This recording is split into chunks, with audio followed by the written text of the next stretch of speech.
Nuestro curso Pilares en el avance del TEA, salud, alimentación e integración sensorial. Estudios que tiene Katherine, por favor. Ella es técnica en electrónica industrial, tiene estudios de neurociencias para la integración sensorial, corregulación, ella es maestra sombra, tiene cursos en ABA 1 y 2, ABLES, pasos para conducta en el colegio y casa, cognición social, juego e interacción, regulación y ansiedad. Es mamá de Tomás, un niño con TEA de 5 años con nivel de apoyo 1. Y tiene experiencia de 1 año y medio como maestra sombra y hace acompañamiento familiar en este momento a 2 familias. Yo la dejo a ella en esta noche para que nos pueda brindar su ponencia, que la reciban con mucho cariño y Katherine, te damos el pase. Muchas gracias a todos, muchas gracias Giovanni. Eh, Bienvenidos a todos, es una alegría, estuve leyendo que de diferentes partes del Perú, incluso de Bolivia, Canadá, Estados Unidos, ¿no? Supongo que somos peruanos que nos estamos conectando y es grandioso tener esta oportunidad para poder compartir todo lo que he ido aprendiendo. Eh, Dirán, ¿por qué una mamá, no? ¿Por qué una mamá? Porque nunca dejamos de estudiar y aprender para poder ayudar a nuestro hijo autista. Este camino es largo y esta vida me tocó así. Y tengo una cuentita por ahí de TikTok y poco a poco he ido ganando esta habilidad para poder comunicarme y espero que hoy día se vayan con muchas conocimientos nuevos sobre integración sensorial. Bien, a ver, voy a dar clic. Ahí está. Este es un poquito lo que vamos a ver hoy día, diferencias sensoriales en el autismo, componentes de una mamá terapeuta o de una persona que acompaña a una persona con autista, preparación para la réplica en casa, qué es praxis y ponen dispraxia, integración táctil, propioceptiva, integración vestibular bilateral, ideación, desarrollo del juego, interocepción, corregulación y autorregulación. Estas diapositivas se las vamos a pasar también para que si pasara yo muy rápido a la diapositiva, ustedes también puedan leer la información.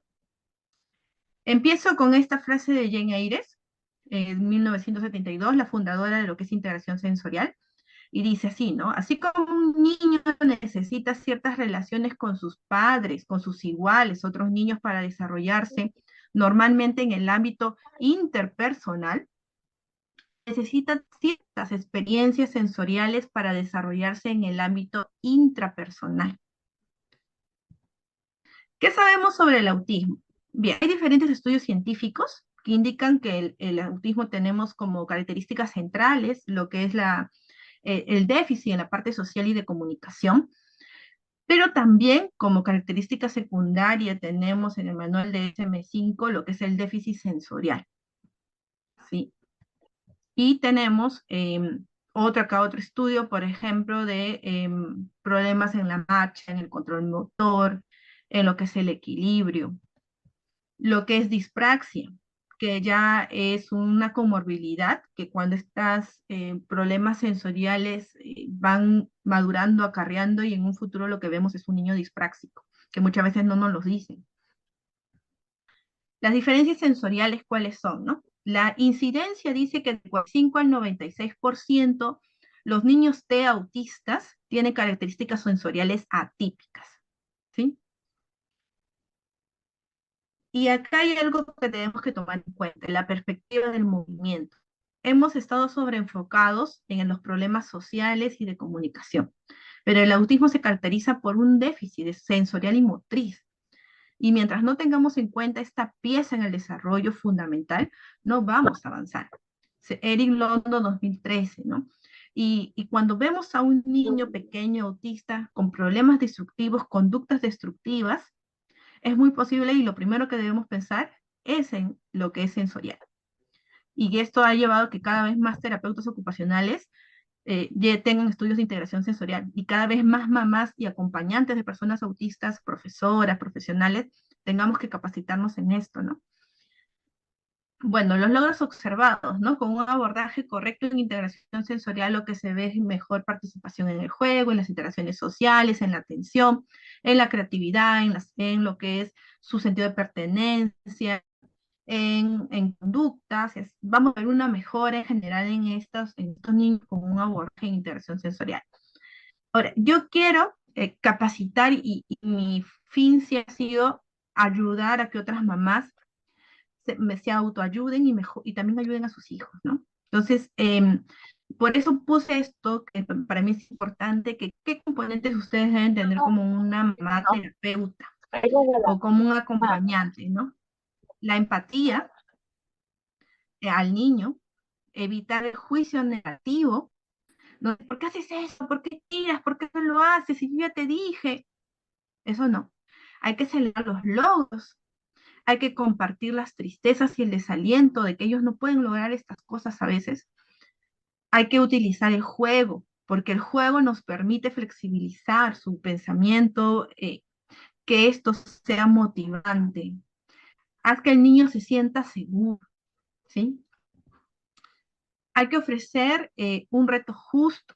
A veces no sabemos qué enseñar o qué hacer. Pues perfecto. Lo llevamos a terapia y lo que el terapeuta nos diga, repetirlo en casa. ¿Sí?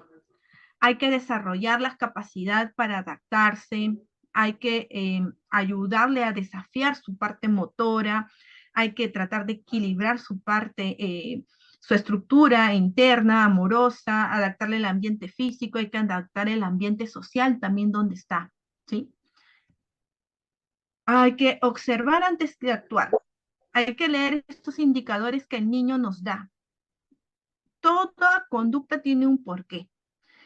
Cuando tiran, cuando hacen un ruido, cuando se acercan, todo eso tenemos que validarlo y esperar que ellos inicien este juego y nosotros por ahí imitarlos, reír, aumentar nuestro tono de voz, ¿no? La música está en el hemisferio izquierdo y cuando tú cantas o cambias tu tono de voz, estás entrando a ese lado del cerebro y el niño por ende te va a prestar atención. Quizás hay algunos que no les gusta la música, pero hay que tratar de darles también ese apoyo emocional de que puedan tolerar eso. ¿Cómo nos comunicamos? Esto es un juego, no que vamos a trabajar. No, esto es un juego. Ven, vamos a divertirnos. Esto es tu lugar seguro. No hay riesgo al fracaso. No estás fracasando. Estás avanzando. Yo voy a hacer lo que te interesa a ti. Tú eres el jefe. Hay que validar lo que el niño quiere hacer. Yo estoy aquí para apoyarte. Nuestra comunicación verbal es muy importante. Si nosotros vamos a estar con nuestros hijos y vamos a tener el celular en la mano, vamos a estar molestas porque nos incomoda que hagan estas conductas, no los vamos a ayudar. Y nuestro primer curso que hicimos fue sobre el duelo y qué hacer los primeros 100 días en el diagnóstico del autismo, porque considerábamos que si un padre o una familia no acepta a su hijo y tiene otras expectativas, no va a poder hacer un buen acompañamiento. Es importante que nos enfoquemos en nuestro niño de hoy, en cómo lo ayudamos hoy, mañana. Hay que, nuestra postura del cuerpo, nuestro contacto, nuestra mirada, tenemos que tratar de contactar con nuestro niño. Muchas veces le decimos al niño que no mira, pero nosotros nos agachamos a mirarlo, a tratar de conectar.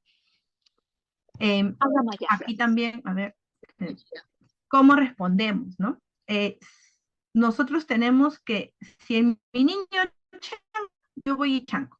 Respondo con consecuencia. Tengo que seguir estas pistas que mi niño me da. Incluir a la familia en la devolución, bueno, esto es más que todo para los terapeutas y para los profesores, acompañantes, que siempre deben decirle qué les funcionó en la terapia o qué les funcionó este día en la casa, en el juego, para que veamos formas nuevas de ayudar a este niño, ¿no? Lo que es evitar el lenguaje imperativo. Tú hazlo, te toca a ti, el ya, el ven, no, sino nosotros. ¿Y ahora qué hago? ¿Qué toca? Me hago el tonto. ¿Qué puedo hacer aquí? ¡Oh! ¿Para qué sirve esto? ¿No? Hay que sacar nuestra Adalina interior y tratar de no ser direccionar, sino que ellos puedan promover, tenemos que promover su espontaneidad. Bueno, la preparación en casa, como dije, les podía pasar el manual de integración sensorial de Jane Ayres, y aquí habla todas estas partes, desde los pisos, las paredes, qué equipos debe de haber.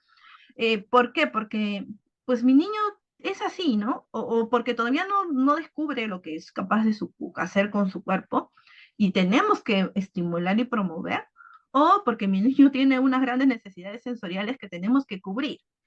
Entonces sí es importante que nosotros vayamos coordinando con nuestro terapeuta ocupacional y ir viendo, ¿no? ¿Qué puedo hacer? ¿Qué dieta sensorial tengo? Y tener el espacio en casa. Eh, También, pues, dentro de eso tenemos que ver la seguridad, la estimulación, la regulación emocional, el desafío motor. Estos son las bases de la integración sensorial. Ya, ahí hay un videito de Jane Ayres, que seguramente lo van a poder ver después, cuando tengan las diapositivas ya. Pero, ¿qué dice sobre praxis? ¿Qué es praxis? Porque a veces no sabemos qué es. Es un proceso neurológico por el cual la cognición dirige la acción motora. La cognición es la mente, la acción motora es el cuerpo. Es la planificación motora, es la acción del proceso intermedio entre lo que es la ideación y la ejecución motora, para permitir interacciones adaptativas con el mundo físico. Y la dispraxia o la praxia es el problema o lo contrario a praxis, ¿sí? ¿Qué es, más sabemos sobre la praxis? Que es la voluntad basada en es la acción basada en la voluntad de un movimiento intencional impulsado por una motivación interna. Requiere conocimiento de acciones, objetos, intenciones para su ejecución. Implica organizar un plan. Sí, a veces nuestros niños carecen de esa motivación, ¿no? Y acá tenemos el ejemplo de un niño sin praxis, y puse esa foto, ¿no? Tenemos un niño que no sabe qué hacer, y que quizás pueda hacer muchas cosas, pero no lo sabe, o no lo piensa, ¿sí? Y su cuerpo tampoco le obedece. Entonces, ¿qué vamos a tener por consecuencia en estos niños? Niños abrumados con impotencia. Nos sentimos incapaces de actuar, así como si estuviéramos atados de pies y manos en este mundo, sin voz ni poder, ¿no? Hay reacciones instintivas. Reacciones instintivas, ¿cuáles son? Huida, lucha. Eso es lo que vamos a ver en un niño dispráxico. No tiene control consciente ni secuencia lógica, los pasos. En una situación compleja, nos encontramos en una situación difícil, estresante, donde nuestras reacciones son incapaces de proporcionar soluciones adecuadas. Y a veces creemos que un niño dispráxico es solamente aquel que está totalmente sin emociones, serio, ¿no? No, hay niños dispráxicos que tienen muchas habilidades, pero hay una falta de control mental y motor. Factores de riesgo temprano. Los factores de riesgo tempranos de dispraxia. Ya, tenemos bebés prematuros, bebés blandos de bajo tono muscular, hay poco reflejo en la succión, deglución, respiración, hay ciclos de sueño y de vigilia inadecuados, hay reflejos que no están integrados, hay hitos motores retrasados, y esos quizás los primeros indicadores cuando nos damos cuenta del autismo, ¿no? Que comienzan a perder habilidades, comienzan a ponerse blandos, o no están en los hitos del desarrollo regulares de los demás niños, ¿no? Su comunicación gestual es inmadura y omiten frases de gateo. Esto es para sus conocimientos. Quien lo tiene que diagnosticar y lo tiene que hacer es un terapeuta ocupacional, pero como decía al comienzo, no nos dicen como madres. La presencia de la dispraxia. Hay una dificultad para aprender nuevas habilidades, tienen dificultades con las habilidades, con las tareas cotidianas, como limpiar o cocinar, cambiarse. Tiene dificultad con actividades manuales, para aprender a conducir, bajo rendimiento deportivo, habilidades de juego limitadas, ¿no? Son niños que no saben jugar, por problemas con la escritura y el déficit, y lo que es habilidad mano-ojo, tienen olvidos, bueno, hay problemas en las funciones ejecutivas, en lo que es gestión del tiempo, secuenciación, y puede coincidir con apraxia verbal, ¿no? se ve mucho en apraxia verbal que viene con apraxia motora o general. Lo que es, ahora sí ya paso a lo que es interacción. ¿Qué es interacción táctil y proprioceptiva? Ya me imagino que ustedes ya saben un poco sobre qué es, ¿no? Estos sentidos que nosotros tenemos. Pero ahí he puesto unas imágenes, ¿no? Por ejemplo, lo que es tacto, es toda la niña metida en la piscina de pelotas. El tacto lo tenemos toda la piel. Lo que tenemos propiocepción es cuando estamos estirando nuestros músculos, ¿no? Y ahí se ve el dibujo. Y bueno, a ver, ¿qué he puesto por aquí? He puesto la propiocepción nos habilita para saber cuál es la orientación espacial de nuestro cuerpo. Es el ajuste del tono muscular. Gradúa la fuerza, la postura, funciones manuales, el tacto nos da información externa, nos protege del peligro y por ende nos afecta en la seguridad emocional. El sentido de tacto, ¿qué ven? ¿No? Y recuerden que el sentido, como decía, está en toda la piel, sobre todo en yemas de las manos y de los pies, y en la boca tenemos muchos receptores táctiles. ¿Qué mide? Mide la presión, mide la vibración, mide las texturas, la temperatura y el dolor. ¿Sí? Ahí puse unas imágenes de lo que nos recomiendan los terapeutas y que tenemos que repetir en casa, que son estos baños sensoriales, ¿no? Y no es solamente las manos, sino es todo el cuerpo, y no es solamente que el arroz, sino que hay que jugar con muchas texturas, de una forma respetuosa y gradual, ¿no? Hay que registrar algunas y todas las sensaciones como desagradables o amenazantes. Registra, perdón. Bueno, la yema de los dedos tiene 7.700 receptores táctiles en cada 2 milímetros y el área del cerebro involucrada con los labios y las yemas de los dedos, tanto el espacio como todo el tronco del cuerpo. Y propiocepción es detectar la dirección y la velocidad del movimiento, así como determinar el esfuerzo necesario para agarrar y levantar objetos, lo que es la fuerza. Pero propiocepción, por si acaso, no es cuando yo hago un masaje profundo. En el masaje profundo yo estoy activando receptores táctiles profundos, pero no propioceptivos. La propiocepción es cuando yo extiendo y contraigo mis músculos. Me da orientación espacial del cuerpo, las partes de mi cuerpo, la velocidad, la sincronización de los movimientos, la cantidad de fuerza que debo ejercer, cuánto y qué tan rápido debo estirar un músculo, ese sentido del cuerpo, la posición del espacio y la utilización de la visión, ¿no? Influenciado también por el sistema vestibular y la kinestesia, que es el cuerpo, percepción consciente de la posición del cuerpo, ¿no? Si uno cierra los ojos, uno sabe dónde está su cuerpo. Esa conciencia es la propiocepción. Lo que es interacción vestibular bilateral. Y uní táctil con propioceptiva porque están muy conectados. Y uno no puede separar los sentidos, ¿no? Nosotros somos un cuerpo y un cuerpo es un todo. La integración vestibular bilateral es la dificultad basada en la interacción vestibular y la dificultad, ¿no? Es un procesamiento ineficiente. Es un pobre control postural. Es una mala integración de los lados de derecha e izquierda, la bilateralidad. Fácilmente confundido con mala dirección o tienen problemas para seguir instrucciones. Es un control ocular deficiente y una secuenciación del tiempo, ¿no? ¿Qué es el tiempo? El ritmo del corazón y la respiración es un tiempo. Cuando tenemos problemas en el tiempo, también está muy relacionado con lo vestibular y lo bilateral. Ahí puse un poquito más sobre el tiempo y el ritmo. El ritmo forma la base de la sincronización.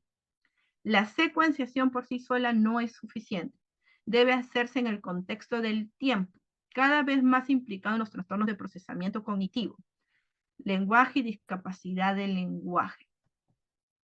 Y ahí tenemos un dibujo de lo que es vestibular. Para los que no saben, vestibular se encuentra en el oído, ¿sí? Hay unos caracolitos dentro del oído, que ahí se encuentra el sentido vestibular, el órgano vestibular, y lo que nos da la referencia es como ustedes ven en la cabeza, X, Y y Z, ¿sí?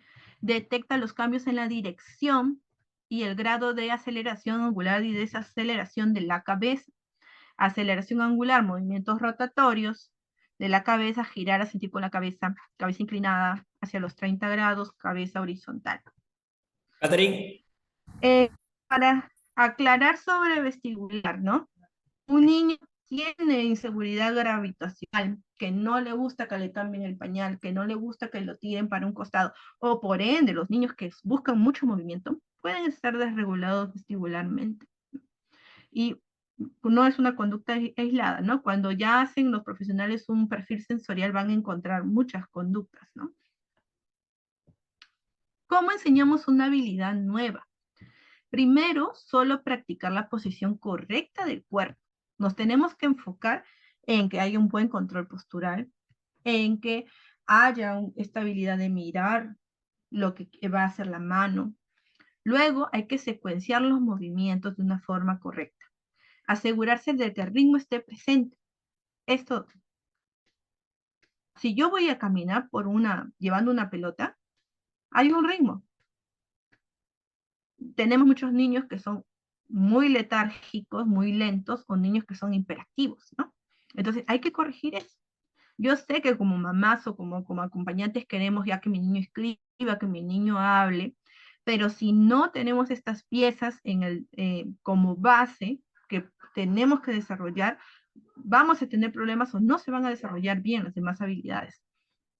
Aquí hay una diapositiva sobre integración bilateral.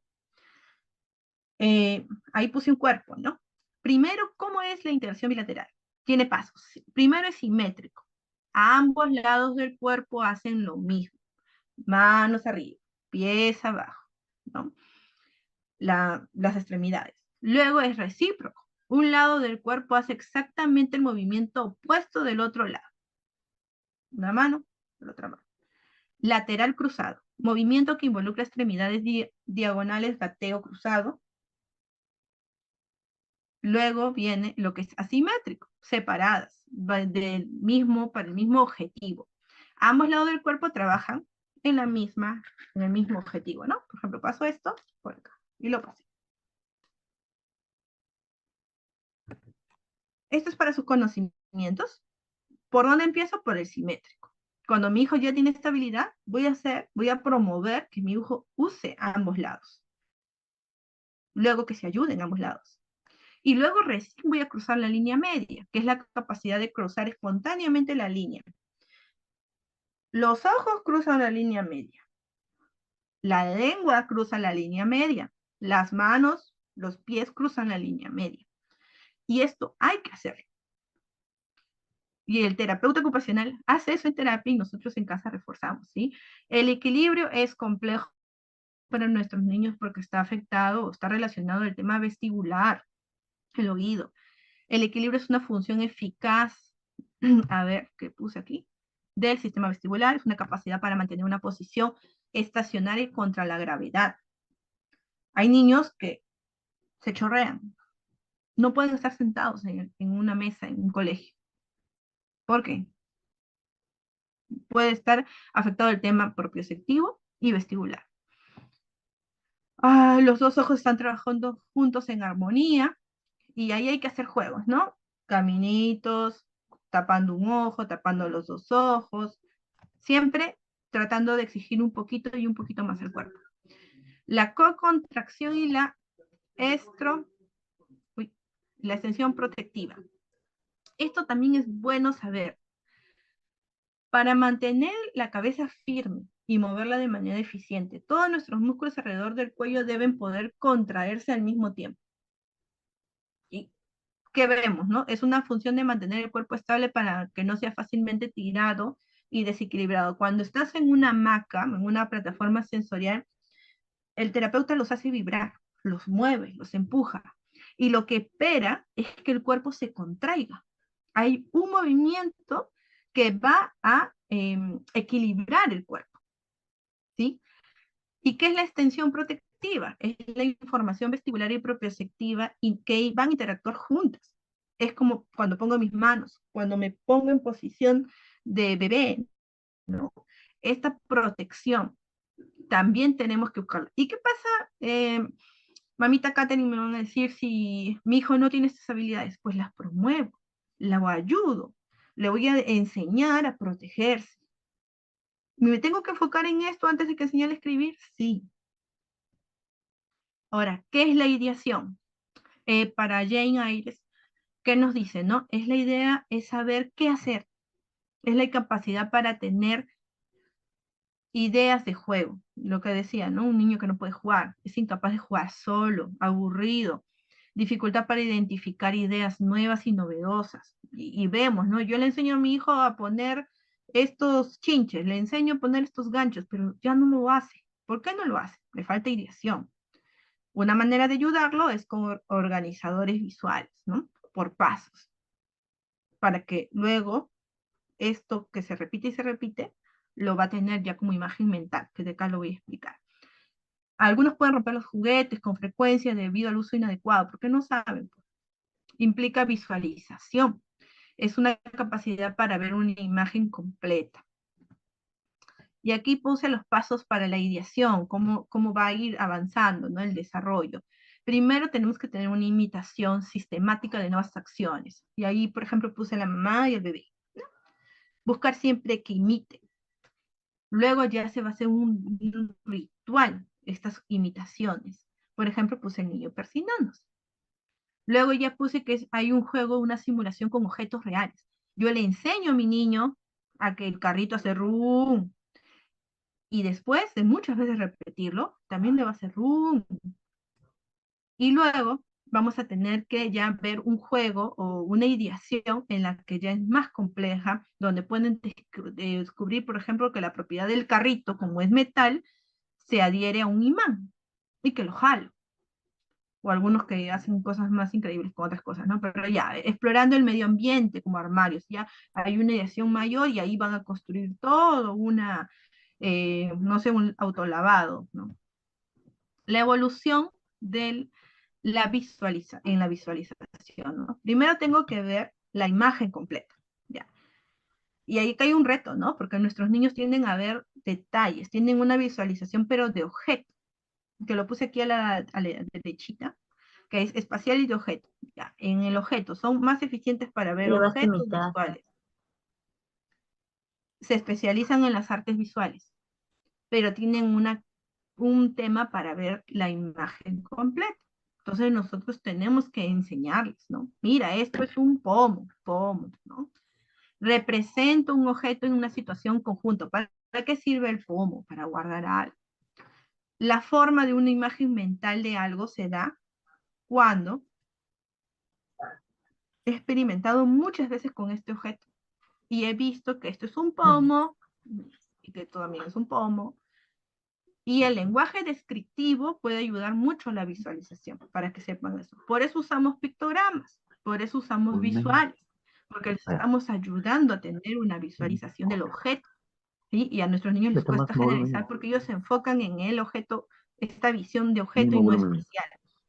Y ahí es donde les cuesta, ¿no? La visión espacial, donde mejor, donde se ve, cuando ya hay una visión espacial, por ejemplo, yo veo todo esto, mi cuarto donde estoy ahorita, veo Un momentito, Catherine, un una mejor momentito. comunicación Está bien bilateral. interrumpido por... pedimos a la señora Yolanda Ceballos, por favor, al usuario Yolanda Ceballos, que apague su micro, porque se está interrumpiendo la ponencia, por favor. Sí, y le pueden silenciar también. Ya. Hay mejor atención, mejor capacidades con lo que es el aprendizaje y las matemáticas. A esa visión tenemos que llegar, al espacial. Claro, deberían tener las dos, ¿no? Como todos, pero creo que en la de objeto nuestros chicos no tienen muchos problemas. En lo que es las recomendaciones, ¿no? Hay que reservar memorias necesarias para la habilidad ideacional. Hay que construir conocimientos con objetos y funcionan cómo funcionan estos objetos, material concreto, ¿no? Hay que darle variedad de objetos, hay que darle combinaciones de experiencias. Mientras más experiencias tengan, más ideación van a tener de cómo trabajar con estos materiales, qué puedo hacer. Reconocer posibles interacciones del objeto con el entorno, ¿no? ¿Dónde va, no? Los pomos los encuentran en la cocina, ¿no? facilitar la generalización de las interacciones objeto-acciones específicas, ¿no? Por función, ¿no? De estos van en la cocina, estos objetos voy a encontrar en el baño, y siempre experimentar. Bueno, también es importante que sepamos cómo se va a desarrollar el juego. Tenemos que de 0 a 28 meses el juego es exploratorio y sensorio-motor. Los bebés tienden a experimentar con sus primeros 5 sentidos, los que nos enseñaron a todos, pero en realidad usamos más, y tienden a chupar, ¿no? Por eso cuando vemos un niño grande que sigue chupando, una conducta muy primitiva que se ha quedado aquí en la parte sensoromotor, ¿no? Y hay que darle, ¿no? Hay que darle apoyos para que pueda regularse, que de acá lo voy a explicar también. Pero es este juego, este tipo de juego. Luego el juego avanza y vamos a ver ya de 9 a 24 meses lo que es el juego funcional. El martillo, chanca, ¿no? La cuchara, gira. La gorra, me la pongo, ¿no? Luego ya tengo el juego de construcción. Juego con bloques, juego con las cucharas, construyo algo, juego con los zapatos y construyo algo. Luego viene lo que es el juego simbólico. Ya le voy atribuyendo pensamiento a esto de cómo le voy a dar, ¿no? La cuchara, voy a jugar a la cocinita, voy a jugar al doctor. Luego viene el juego rudo y de caídas, este juego más deportivo, y luego vienen los juegos con reglas. Esto sería un desarrollo típico, pero nuestros niños no tienen ese desarrollo. Entonces, hay que promoverlo, ¿sí? Y hay que respetar también sus propios tipos de juego, ¿no? Luego lo que viene es la conciencia corporal. Y en la conciencia corporal tenemos que saber que es un todo. Es de un esquema corporal, lo va a llenar lo que es interosección, esterosección, propiosección, vestibular. El tacto nos da conciencia del entorno, si hay frío, calor, si es que necesito huir o estoy en un lugar seguro. El tacto nos da mucha seguridad emocional, ¿sí? Entonces, todo esto forma lo que es nuestra conciencia corporal. Y cuando los terapeutas empiezan en terapia ocupacional, sus objetivos son estos, la conciencia corporal, ¿sí? ¿Qué es interosección? La interosección es lo que nos permite sentir nuestros órganos internos y nuestra piel. Es lo que nos brinda información sobre el estado y condición de nuestro cuerpo interno. Dolor, temperatura, picazón, excitación sexual, hambre, sed, frecuencia cardíaca, frecuencia respiratoria, tensión muscular, tacto, necesidades de ir al baño. Variedad de cosas también, como dice, frío, cosquillas, escalofríos, relajación, expansión, temblores, la piel de gallina. Es clave para nuestra experiencia emocional. La interosección ahora se está estudiando mucho, ¿no? Porque hay niños TEA que son verbales, pero no pueden decir cómo se sienten, qué les pasa por dentro, qué necesidades tienen. Y todavía no quiero hablar de mi caso, de mi experiencia personal, pero solamente chiquito mi hijo nunca me dice que quiere ir al baño, que tiene hambre, que tiene sed, y es bien verbal. El monitoreo del estado del cuerpo. Esto nos da la intersección, nos aporta experiencia de cómo está mi cuerpo, es el puente entre el pensamiento consciente y la imagen corporal, es mi sistema de retroalimentación de mis vísceras, ¿no? De si siento dolor, ¿no? de todo lo que ya dije. Y es una conexión entre los lóbulos, frontal, parietal, conciencia del mundo que nos rodea. Bueno, no estamos hablando de neurociencias, pero sí cada parte del cerebro tiene una función, ¿sí? Se conectan todos. Entonces, sí, cuando se estudia, se ve, pues, ¿no? Esta parte no está funcionando bien, esto porque no, hay que desarrollar aquí y allá, ¿no? Porque gracias a nuestro cerebro, que es plástico, podemos seguir aprendiendo toda nuestra vida y podemos crear nuevas conexiones neuronales, despertar esas neuronas que están dormidas, y por eso es tan grandioso la integración sensorial, porque nos permite ver avances y el desarrollo de nuestros niños. Bueno, aquí una gran terapeuta ocupacional, es Kelly Mahler, que ella habla sobre conciencia interoceptiva y nos dice, ¿no? Es la capacidad de notar las señales de nuestro cuerpo, es la capacidad de conectar esas señales corporales con la emoción. Y ella habla sobre la teoría polivagal, que pueden googlearla, y puse un enlace en YouTube para los que ya deseen profundizar más sobre esto, y nos habla, ¿no? De cómo nuestro sistema nervioso trabaja, ¿no? Y nuestro sistema nervioso primero va a ver lo que es la seguridad y la conexión. Cuando no la hay, pues se va a movilizar. Y esto no es que, y a veces tú dices, oye, me siento incómoda, me duele la barriga, ¿qué hago? Y me voy. Y es que está trabajando tu sistema nervioso, y lo que vas a hacer es huir, escaparte. Y a veces no sabes ni por qué lo hiciste, pero es que tu sistema nervioso está preparado para funcionar así, ¿sí? Y nuestros niños no es que quieran, a veces lo hacen porque es lo único que pueden hacer en ese momento, ¿sí? Luego he puesto lo que es la corregulación y la autorregulación, porque considero que es muy importante. ¿Cómo voy con el tiempo? Ya, me falta poco. Ya, entonces en lo que es corregulación, es la base para la participación y el aprendizaje de mil imagen. Si no hay corregulación, y acá la foto es una persona que está corregulando.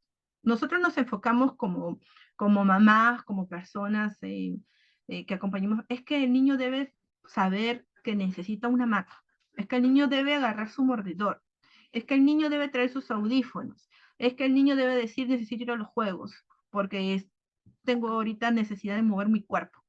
Eso es autorregulación, y es lo que más se ha explorado, ¿no? Pero la corregulación es lo que nosotros ahora tenemos que hacer, ¿no? Cuando tenemos un bebito recién nacido, nosotros lo corregulamos. Y la corregulación es toda nuestra vida. Si yo, por ejemplo, me siento mal o tengo un gran problema, voy a ir a buscar a mi mamá, ¿no? Y le voy a decir, mira, mamá pasó esto, hay que tomar un café. O voy a recordar cómo mi mamá y voy a buscar apoyo en mi pareja. ¿Por qué? Porque toda la vida necesitamos corregularnos, ¿sí? Y de esto voy a hablar un poco. ¿Y cómo averiguo lo que yo necesito? ¿Sí? Una forma de averiguarlo es probando. Hay que buscar cómo funciona mi sistema nervioso. Y aquí va, ¿no? La intervención es individual. ¿Por qué? Porque lo que a mí me regula no va a ser lo que le regula a ustedes. Por ejemplo, a mí me regula ver una película de Netflix, me regula comerme el pellejito, mover mis piernas, temblarlas, ¿sí? Hacer yoga. Si yo ahorita les digo a ustedes, hagan esto y aprieten, algunos los va a excitar, los va a levantar, les va a dar energía. A otras personas los va a calmar. Entonces, ¿cómo yo sé que a mi hijo le va a ayudar la hamaca, o le va a ayudar el masaje, o le va a ayudar el, el jugar con lentejas, si no es probando? Porque mi hijo no se va a regular de la misma forma como de ustedes. Entonces aquí, por ejemplo, puse unos ejercicios, que también es de Kelly Mahler esto, por ejemplo, la caminata de oso. 10 segundos o 10 caminatas. La caminata del cangrejo, los saltos de sapo, la coordinación cruzada, reclinarse sobre la pelota, empujar la pared. Y yo tengo que observar cómo fue mi hijo.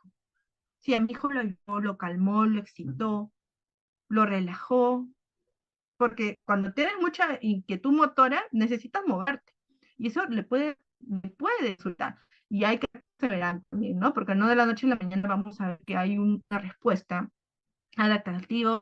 Y esto decírselo a mi terapeuta y decirle, mira, yo voy a que funcione. Y él va a decir, ok, voy a probar. Y también es doble vía, ¿no? El terapeuta te va a decir, mira, esto también puedes probar y te va a ayudar. Y de ahí es de que nacen las dietas sensoriales.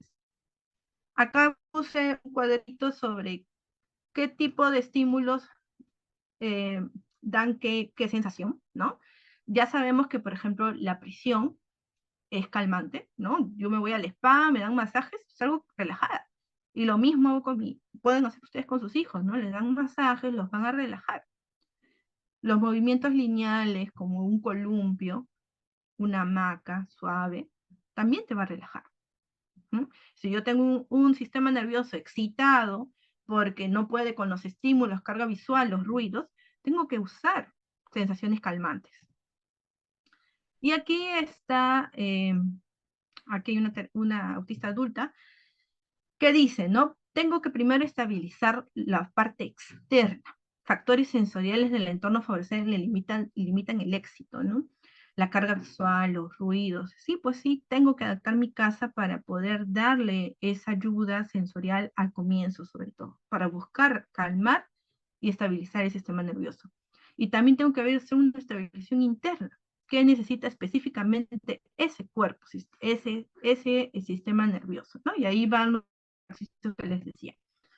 Hay tipos de autorregulación, corregulación. El primero es la de la interocepción, que va a regular el estado de mi cuerpo. Es la capacidad de regular funciones y condiciones corporales básicas como el hambre, la sed, la necesidad de ir al baño, la temperatura. ¿Cuál es el papel ahí de la conciencia interoceptiva? Sentir sensaciones de hambre, buscar comida, sentir sensaciones. Yo veo que mi hijo va por un plátano, tienes hambre. Lo ayudo y valido su emoción. Tienes hambre. Se cayó. Sé que siente dolor. Te duele. Tienes fiebre. Te duele tu cuerpo. Voy a validar sus emociones, su sentir de su cuerpo, ¿no? Por ejemplo, yo he visto niños que están sentados, pero comienzan a mover su cuerpo y no lo sienten. ¿Qué hago? Le chanco los pies y les digo, siente, estas son tus piernas. Y Kelly Mahler tiene un libro que no lo he podido comprar hasta ahora, sobre pasos para trabajar la interocepción. Ejercicios específicos para trabajar una mano, la conciencia de otra mano, la conciencia de mis vísceras, de mi respiración, para que el niño vaya adquiriendo esa conciencia. Pero esa era la regulación 1, ¿no? Que tenemos que hacer. La regulación 2 es esta regulación sensorial. Y sí, pues tengo que entender que mi niño puede estar afectado por todos estos estímulos sensoriales que el mundo. Y si bien no voy a cambiar al mundo y yo tengo que llevarlo a mi hijo para que vaya superando esto, y también puedo yo en mi casa buscar estas formas de ayudarlo.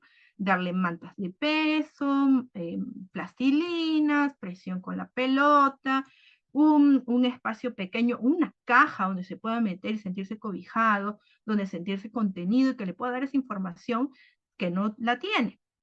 ¿Sí? Y pues hay que entender, ¿no? Puede haber incomodidad en la multitud, en los supermercados. Luego lo que es la regulación 3 es la atención. Es la capacidad para mantenerme el enfoque y la atención en una tarea determinada, ¿no?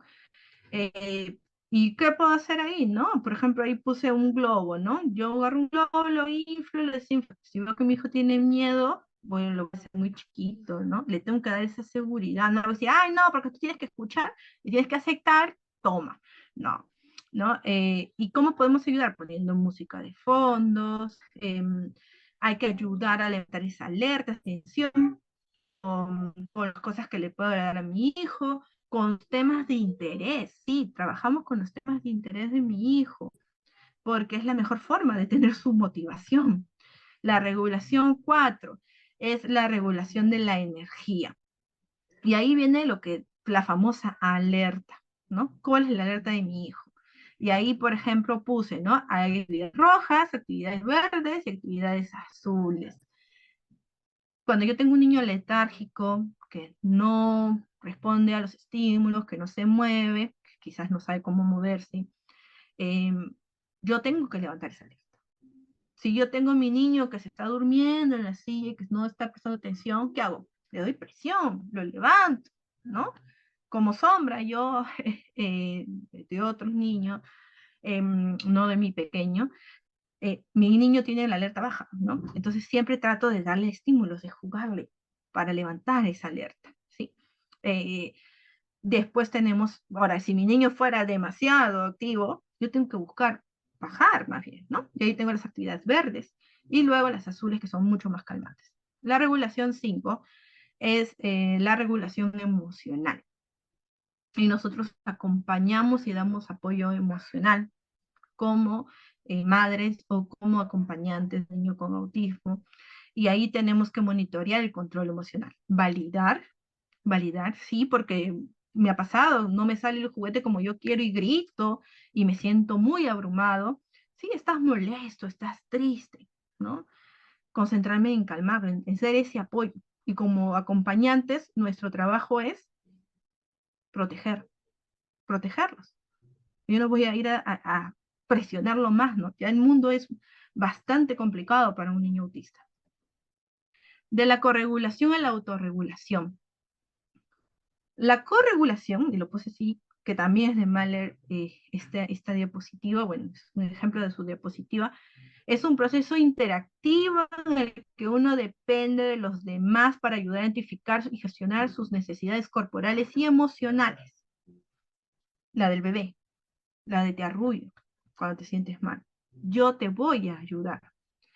Y esto, porque tú le vas a dar esta información al niño de que sí, pues me siento mal, me siento triste, o estoy muy inquieto, no siento mi cuerpo, va a crear la conciencia interoceptiva.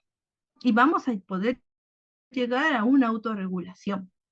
Es un proceso en el que, ¿qué es la autorregulación? Es un proceso en el cual uno puede identificar y gestionar independientemente de las necesidades corporales y emocionales. ¿Cómo yo logro que un niño pida un pase para ir al recreo, al patio a caminar porque está abrumado en el salón? Pues, corregulando. Lo veo inquieto en el aula, en el salón. ¿Qué digo? Estás inquieto, te sientes emocionado o te sientes ansioso. Mira, te voy a enseñar a agarrar el pase. Vamos a ir a dar una vueltita en el patio y regresamos ahora. Te doy ese espacio para que te regules. ¿Sí? Y así es como la persona va a aprender a autorregularse. Acá leer lo que dice Chloe, que es una autista adulta. Ella dice, ¿no? Mis dificultades sensoriales son también algo que más que una aversión o una preferencia. Cuando mis necesidades sensoriales se comprenden, cuentan con buenos apoyos, puedo conectar conmigo misma y con los demás de la forma que quiero. Sin embargo, cuando era más joven, mis dificultades sensoriales se malinterpretaban, se etiquetaban mal y mucha gente no las apoyaba. Me llamaban manipuladora y decían que buscaba atención. Me resultó dañino y traumático. Me castigaban por algo que no puedo controlar. Necesitaba que me ayudaran a aprender sobre mis necesidades sensoriales y sobre cómo regular mi sistema nervioso.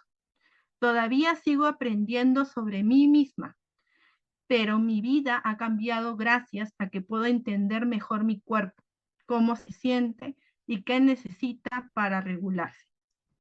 Gracias a Chloe. Y aquí voy a compartir unos pequeñitos videos de TikTok porque ya no hay 20 a cabo. Yo empecé el tema del TikTok porque, eh, porque bueno, veía, no sé si se ve chiquitito, ¿no? Ahí, por ejemplo, estoy haciendo un camino sensorial con mi hijito, ¿no? Con cajas, con quequeras. Yo he tenido que hacer en mi casa un pequeño centro de terapias, ¿no? Mi hijito tenía mucha defensibilidad táctil cuando era pequeño, ¿no? Acá hay otro, ¿no? Aquí, la terapeuta ocupacional a la que le estoy muy agradecida, Julia Villa, ella me agarró en pandemia, ¿no? Entonces me hizo implementar mi casa y me pedía juguetes, cosas, materiales, y me decía, ¿no? Por ejemplo, que ahí, que me ocupe la posición del cuerpo, ¿no? En darle esa conciencia, en que una imagen concreta con el dibujo, no importaba que no corte, ¿no? Pero eso tuve que hacer y lo sigo haciendo. Está el papá,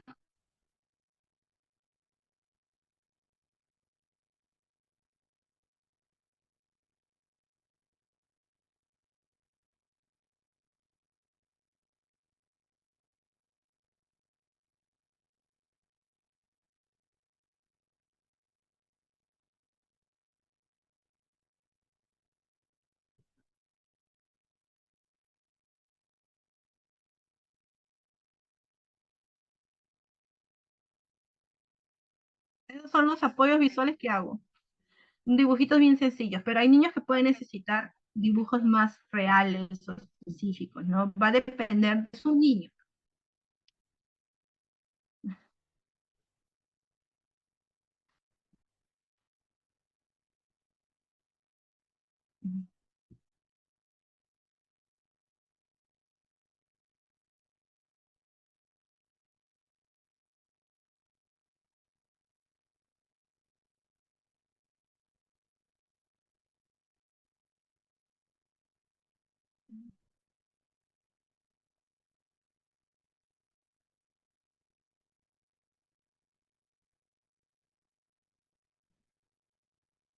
Y aquí este video a mí me rompe el corazón porque íbamos a terapia de psicomotricidad en el Hospital Cayetano Heredia y Tomás sufre hasta ahora con las terapias de psicomotricidad porque son muchos pasos y un circuito y entonces le ayudábamos y yo estaba ahí pues ayudándolo, ¿no? Siempre.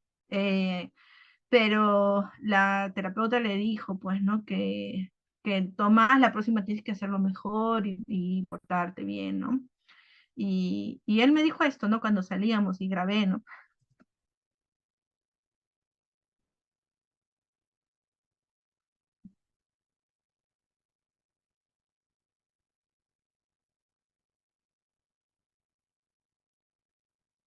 Y dijo eso, ¿no? Que quería portarse bien. Y eso es, ¿no? A veces no, no entendemos que la desregulación sensorial es realmente es dolorosa y difícil para ellos. Y que nosotros tenemos que repetir lo que se hace en terapia en casa. ¿Sí? Las terapias ayudan mucho. Y es por eso que es uno de los pilares en el avance de un niño autista, ¿no? Porque si no tenemos esta pieza como importante, pues vamos a ver niños que en el futuro van a ser dispráxicos y que van a tener retos motores fuertes, ¿no? Entonces sí les invito a todos a que se enfoquen en la parte motora, en que repitan y que hagan lo que el terapeuta les dice, pues no, que no se queden en el aire, porque de esto va a depender mucho de que ellos puedan crear mejores conductas adaptativas a estos estímulos que están en el ambiente y que vayan adquiriendo seguridad dentro, porque como ustedes ven, también afecta la parte emocional. ¿Sí? Em, Tomás, para contar, era un TEA nivel 2 cuando era chiquito. No podía yo poner una gorra, tocarle con la crema, era hipoactivo, muy tranquilito. Hasta para succionar el pecho no tenía fuerza. No hablaba, ¿no? Ha hablado recién a los 3 años y medio algunas palabras y a los 4 años y medio recién. A los 4 años y medio dejó el pañal. Pero ahorita es un niño que va a terapia, a colegio regular y va también a terapia sensorial. Y creo que eso es lo que yo quiero decirles, que invitarlos, ¿no? A que sea una alianza entre los terapeutas y la familia. Y no solo de mamá, sino de toda la familia y de todo el entorno. Gracias, hasta aquí. Y preguntas al final, si esto puedo, pero bueno, ya está Ladies con No, nosotros. Catherine, Así un que, momentito. Hemos decidido que al terminar tu ponencia se hagan las preguntas, sí, claro. algunas preguntas para que al final la terapeuta ocupacional les pueda brindar sus respuestas a las preguntas que puedan tener y no podernos confundir. Sí, claro. Entonces, tenemos a Claudia Hoyos, que tiene las preguntas ya apuntadas para que te las pueda realizar. Y terminando un tiempo de 10 minutos para la respuesta de tus preguntas, pasaremos a la terapeuta Ladies para que se pueda explayar en todo el tema que ampliamente quiere explicarnos. Buenas noches, Catherine, ¿me escuchan? Sí, amiga, sí te escuchamos. Ya, buenas noches con todos. Catherine, Yaret nos hace la siguiente pregunta. ¿Cómo controlar la frustración cuando Disculpa, le digo no? al final van a ser las preguntas de todo, ¿no? ¿No? No, no, Catherine, ahorita te van a hacer las preguntas a ti para que puedas responder y para que al final Ladies solo pueda responder las de ella. Ok, ya está bien, entonces, ya, Ya. lo había entendido mal. Yaret nos hace la siguiente pregunta, Catherine. ¿Cómo controlar la frustración cuando le digo no a mi hijo? Dice que no le entiende y se enfada. Bueno, la única forma de aprender a tolerar la frustración es con pequeñas dosis de frustración. En ese momento tratar de tranquilizarlo, calmar su sistema nervioso, de ser esa protección para ellos y después pensar por qué se frustró, ¿no? Que quizás le estamos dando un reto muy complicado. También apuntar esa frustración para poder decirle al terapeuta, mira, hice esto y le fue fatal, ¿no? Entonces ahí nos da indicadores de que esto que estábamos ahí lo afecta mucho. Entonces vamos a tener que tener más cuidado, ¿no? Eso podría decir. Muy bien, Catherine, muchas gracias. Verónica tiene dos preguntas muy importantes. La primera pregunta es, si su hijo tiene problemas con el sistema vestibular, ¿qué es lo que puede hacer ella para apoyar a su hijo? Bueno, lo ideal siempre es llevarlo a terapia y que el terapeuta sea nuestro aliado, pero en casa tú puedes estudiar sobre el sistema vestibular para ir apuntando, ¿sí? Y ver qué exactamente, qué es lo que no reconoce o por el contrario está muy excitado, entonces hay que buscar bajar, ¿no? Ese sentido, ¿no? En el caso del vestibular, pues estamos hablando del equilibrio, del movimiento. Entonces, primero hay que corregular, hay que darle esa necesidad que tiene el cuerpo, pero como ya Lady explicará en la integración sensorial, se trata de hacer muy medido eso, como es como una medicina, no es juego, ¿no? Entonces, si bien en casa nosotros podemos ayudar, hay que tener mucho cuidado porque podemos sobreexcitar un sentido. Entonces, por eso les digo, no dejen a su terapeuta ocupacional y lo ideal es hacer un abordaje no de 3 meses, 1 año, 2 años y seguir, ¿no? Seguir buscando formas de ayudarlo. Ya, la siguiente pregunta de Verónica es, en la regulación emocional, mi hijo llora de un rato a otro y no sé identificar el por qué. Yo tampoco podría saber el por qué Claro. y lo que hay que hacer es corregular en ese momento, a ayudarlo a calmarse, como dije, ¿no? Los masajes, el movimiento rítmico, amasar, abrazarlo. Incluso a mí me funcionó también, que lo leí por ahí, meterlo debajo de tu polo al niño, a tu hijo, y buscar que en ese pedacito de oscuridad y de sentir tu corazón se calme, ¿no? Y, y, y enfocarnos en lo que el niño pueda seguir aprendiendo, ¿no? Ya. Erika nos hace la siguiente pregunta. Dice que su hijo tiende a pegar a todo con la palma de la mano. ¿Cómo puedo ayudarlo?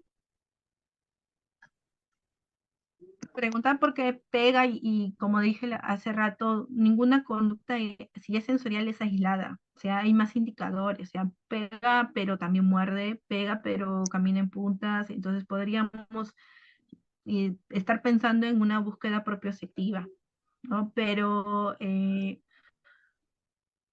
pegar es una podríamos, o sea, hay que ir analizando. Es que yo no puedo decir de un niño porque no lo conozco al niño, porque no sé, y porque uno tampoco no soy terapeuta ocupacional, pero como mamá empoderada puedo decirte, apunta y anda descartando si es sensorial, si hay algo más, ¿no? Y buscar ayudarlo en ese momento.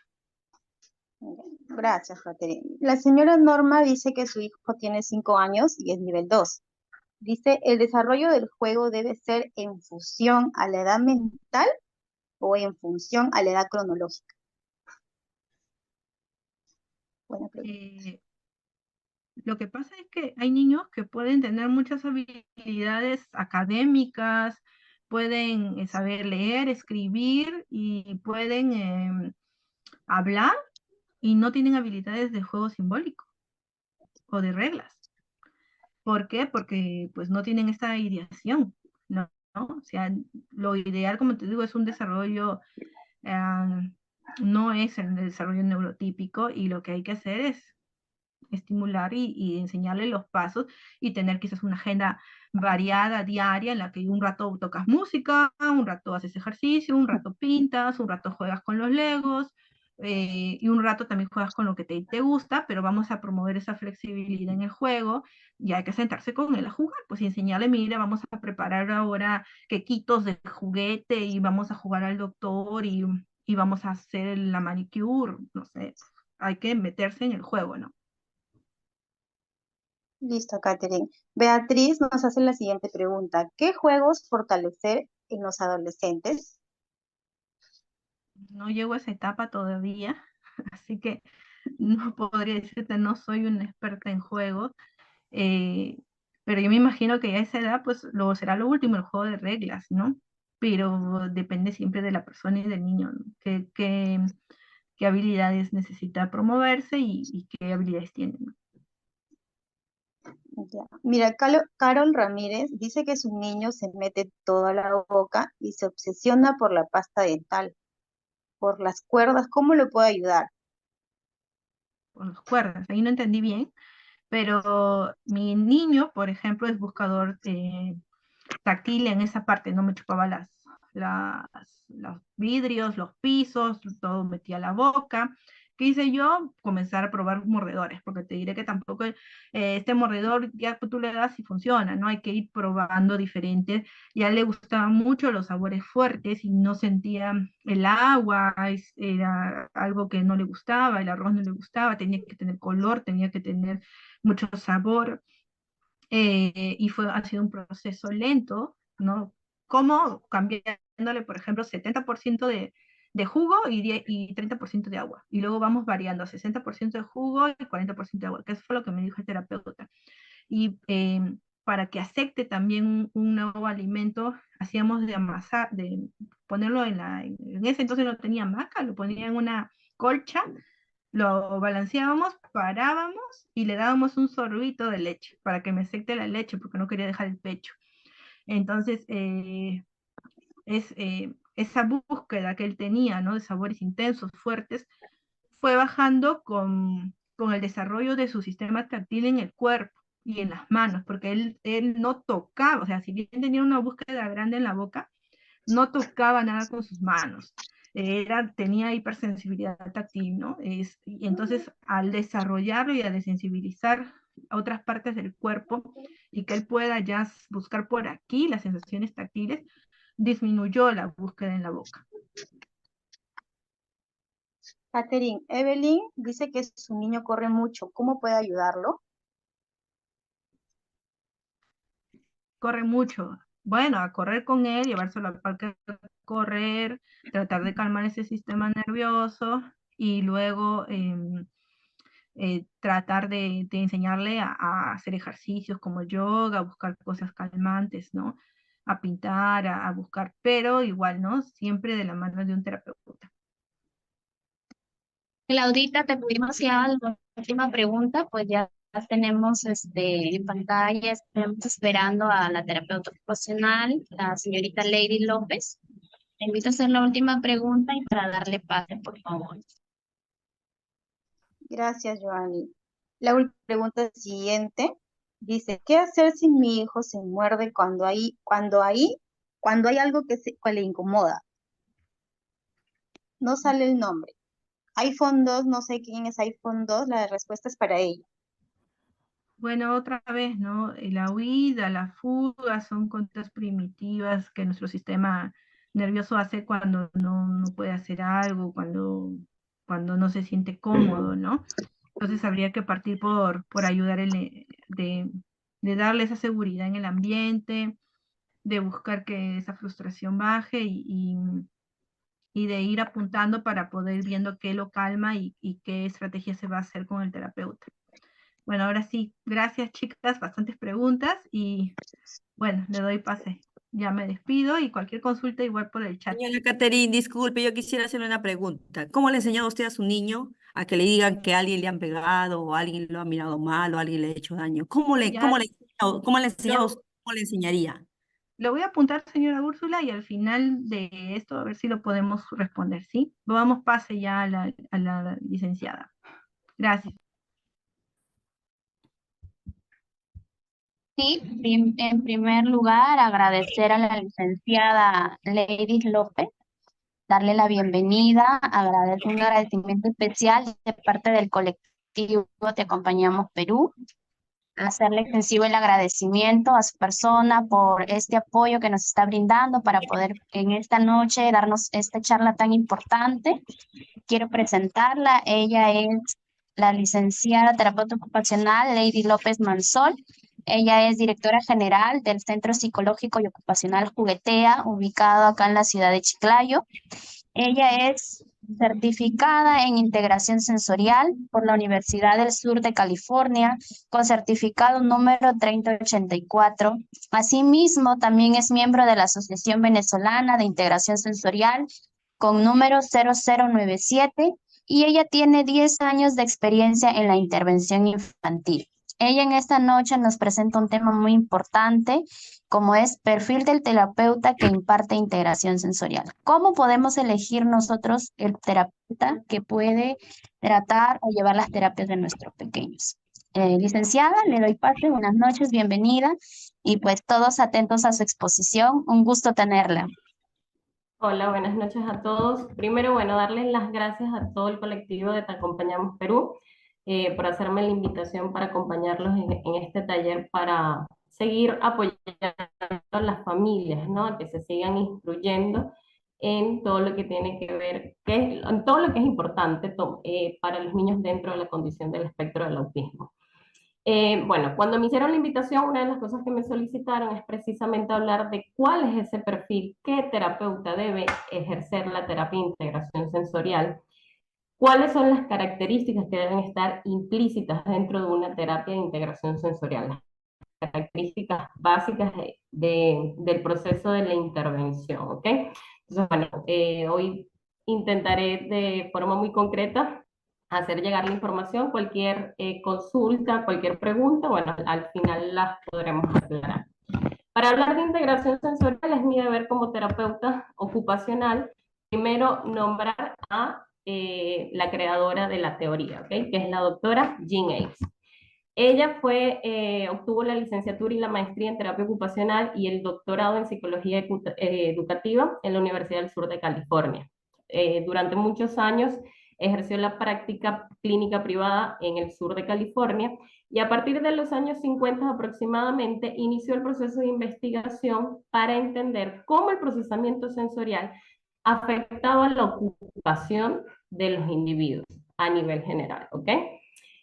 A su vez, también ocupó varios cargos docentes de terapia ocupacional y educación en la Universidad del Sur de California y realmente está considerada una de las mujeres más influyentes dentro de la neurociencia y el gremio de la terapia ocupacional. Y bueno, no es para menos, creó toda una teoría que a pesar de que inició a principios de los años 50, a la actualidad se sigue demostrando la eficacia. Así, bueno, les voy a hablar de forma concreta ¿qué fue lo primero que ella nos empezó a decir? Que era la integración sensorial. En 1972 nos dio un concepto corto, básico y preciso. Es la organización de las sensaciones para su uso.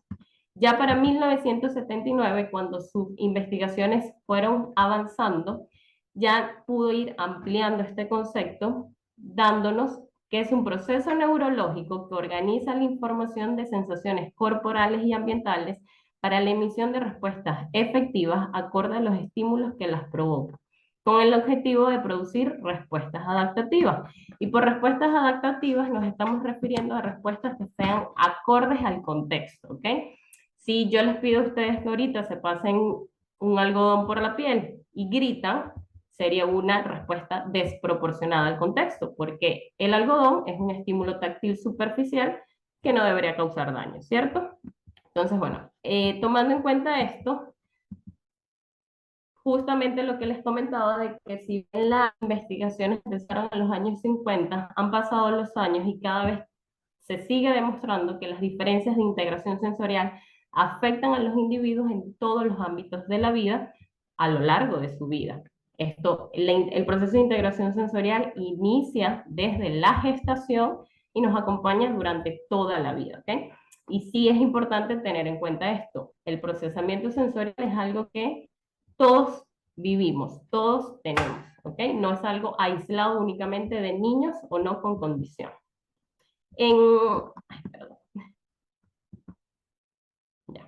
En el 2010, una revisión sistemática de 35 estudios realizados por Rubnik y Koning sobre niños con dificultades de integración social indicaron que los problemas sensoriales estaban relacionados con las dificultades de desempeño ocupacional en todas las áreas de la vida cotidiana, como el juego, las actividades de la vida diaria, el sueño, el trabajo, incluido la escuela. Y es justamente lo que les decía al inicio. La búsqueda de crear esta teoría y de las investigaciones nace de la necesidad de entender cómo es que esto afectaba las ocupaciones. Y por ocupaciones justamente hablamos de las actividades de la vida diaria, el trabajo, el juego, el ocio, ¿ok? Ya metiéndonos un poco más en materia respecto al procesamiento sensorial en el autismo, Outen y Benavides en el 2011 encontraron que las dificultades de un niño con autismo para procesar e integrar las sensaciones afectan directamente la participación en actividades de juego, salidas familiares y habilidades de la vida diaria como vestirse. Esto no es un secreto para nadie, creo que la mayoría de los que estamos presentes convivimos a diario con niños y jóvenes dentro del espectro del autismo y sabemos que muchas veces lo complicado que es, por ejemplo, ir a un centro comercial, por ejemplo, ir a una fiesta infantil, ir a una peluquería o ir simplemente a comprar pan. Sabemos que significa un gran desafío para ellos. En el 2009, Benson y sus colaboradores nos comentaban y demostraron a través de la investigación que las diferencias en el procesamiento sensorial en el autismo es una característica central pero heterogénea en los niños que tienen el diagnóstico. Es justamente esto clave, esta parte que es heterogéneo, ya que los niños con autismo podríamos tener 10 niños con autismo, uno al lado del otro, y los 10 tener, por ejemplo, defensibilidad táctil, y a cada uno de estos niños la defensibilidad táctil les va a impactar en su vida de forma diferente, bien sea en la intensidad o en la frecuencia que presentan las dificultades, en este caso, a nivel táctil, ¿ok? Entonces, esto justamente, el hecho de que sea tan diferente en cada niño, es una de las cosas que hace que la intervención muchas veces sea compleja, porque en lo que se hace con un niño puede no funcionar con el otro. Por eso que tenemos que centrarnos en una intervención centrada en el niño que tenemos al frente, personalizada según las necesidades que él tiene. ¿Ok?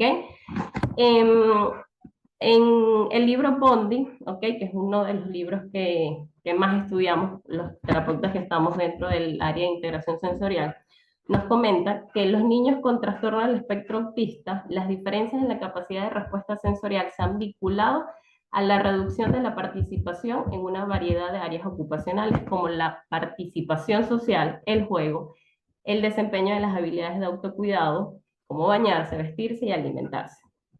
Estos los traigo a cabo, lo quise colocar acá precisamente porque creo que es clave que entendamos que este es realmente el objetivo de los terapeutas que intervenimos usando el modelo de integración sensorial. El objetivo no es que nos manden el niño y nos digan, es que me dijeron que tiene que ver sensorial para que se deje cortar el cabello. Me dijeron que debe ver sensorial para que se deje cortar las uñas.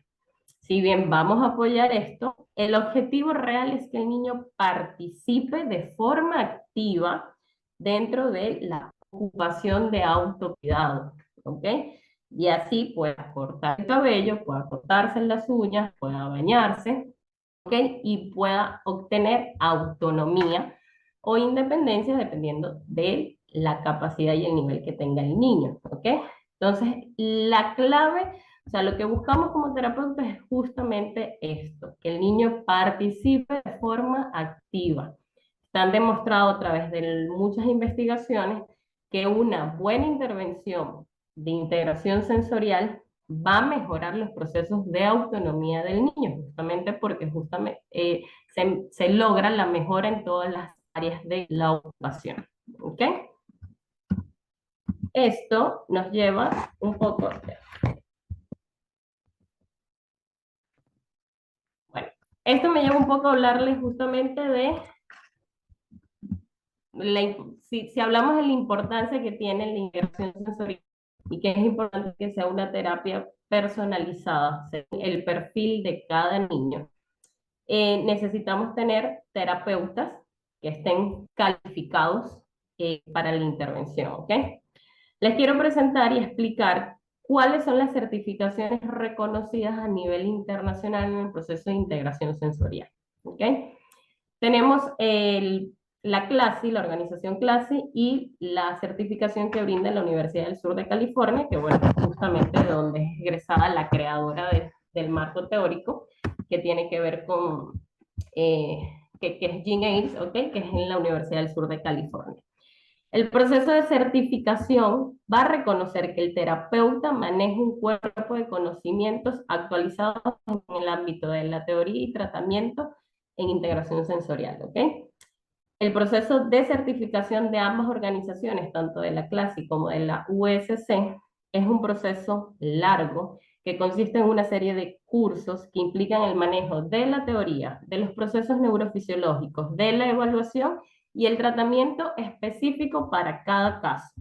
Es un proceso en donde los terapeutas que accedemos a estas certificaciones estamos en constantes evaluaciones y en constante retroalimentación sobre lo más actual, de las investigaciones más actualizadas que hay, ¿ok? Porque la integración sensorial es una intervención basada en la evidencia. Por eso, año tras año se continúa haciendo investigaciones que identifican la eficacia de la intervención, no solamente en el autismo, en los trastornos del neurodesarrollo a nivel general e incluso en niños que no tienen ningún diagnóstico asociado. ¿Ok? Entonces, si bien la organización CLASI y la USC son las dos certificaciones internacionales reconocidas para certificar a un terapeuta como que está capacitado para brindar la intervención de integración sensorial, cada país también suele tener sus asociaciones, ¿ok? Y cada una de estas asociaciones por países también cuentan con certificaciones propias y cursos avalados, ¿ok? Esto nos garantiza que son cursos que cuentan con un aval de calidad y de terapeutas además experimentados. La mayoría de estas asociaciones cuenta además con unas datas de terapeutas, ¿ok? Que están calificados para la intervención. Está la Asociación de Integración Sensorial Argentina, la española, la ecuatoriana, la colombiana, la chilena. No la coloqué acá y es justamente a la que yo pertenezco, que es la Asociación Venezolana de Integración Sensorial, la AVIS. Generalmente todas estas asociaciones tienen sus páginas donde salen los terapeutas que tienen registrados y el nivel de experticia que tienen, ¿ok? ¿Cuál es mi invitación? A que, bueno, evidentemente intentemos buscar terapeutas, ustedes como familia, que están calificados para brindar el proceso de intervención. También la invitación es que ustedes como familias, si tienen la iniciativa de tomar cursos para aprender y entender un poco más los procesos que viven sus hijos, busquen cursos que estén avalados, ¿ok? Para garantizar que lo que les van a dar es algo basado en evidencia y no es simplemente la imitación de otras cosas, ¿ok? Ahora, hablando sobre esto, como ya les expliqué, la integración sensorial empieza en una búsqueda de entender cómo afecta la ocupación. Eso quiere decir que el terapeuta ocupacional es el encargado de intervenir enfocado en la ocupación. Entonces, todos los terapeutas están certificados, los terapeutas ocupacionales, o deben certificarse para usar integración sensorial. La realidad es que no. Especialmente el terapeuta ocupacional aprobó los requisitos académicos para aplicar cualquier marco de intervención que está descrito del alcance de la práctica de la terapia ocupacional como disciplina. La integración sensorial es un marco de referencia teórico, más no es el único marco que como terapeutas ocupacionales utilizamos, ¿ok? Existen muchos otros marcos y modelos que están a nuestro alcance, entre esos el de integración sensorial. Esto quiere decir que desde nuestra práctica, nuestros estudios de pregrado, ya nosotros estamos estudiando los conceptos básicos y toda la relación que tiene la integración sensorial en los individuos. Además, como les digo, tenemos otros marcos, como el marco biomecánico, el modelo cognitivo-conductual, el cognitivo de Allen, tenemos modelo de ocupación humana, son muchísimos, ¿ok? Cada terapeuta decide según su experiencia, según sus gustos, un poco según sus creencias, cuál va más con el perfil de él como terapeuta y cuál puede ejercer dentro de su práctica. Sin embargo, es preciso decir que un proceso de formación específico, un proceso de certificación nos va a permitir brindar servicios de mejor calidad, aumentando así la práctica basada en evidencia y así pudiendo usar los criterios de fidelidad que existen en este caso, que estamos hablando de integración sensorial, dentro de la integración sensorial, ¿ok? Y eso es justamente lo que les quiero hablar ahorita. ¿Cuáles son los criterios de fidelidad dentro de la integración sensorial? Parhami y colega en el 2007 y con una revisión en el año 2011 se refirieron a la fidelidad como la adherencia a los principios de la Asociación de Integración Sensorial para la implementación de la intervención.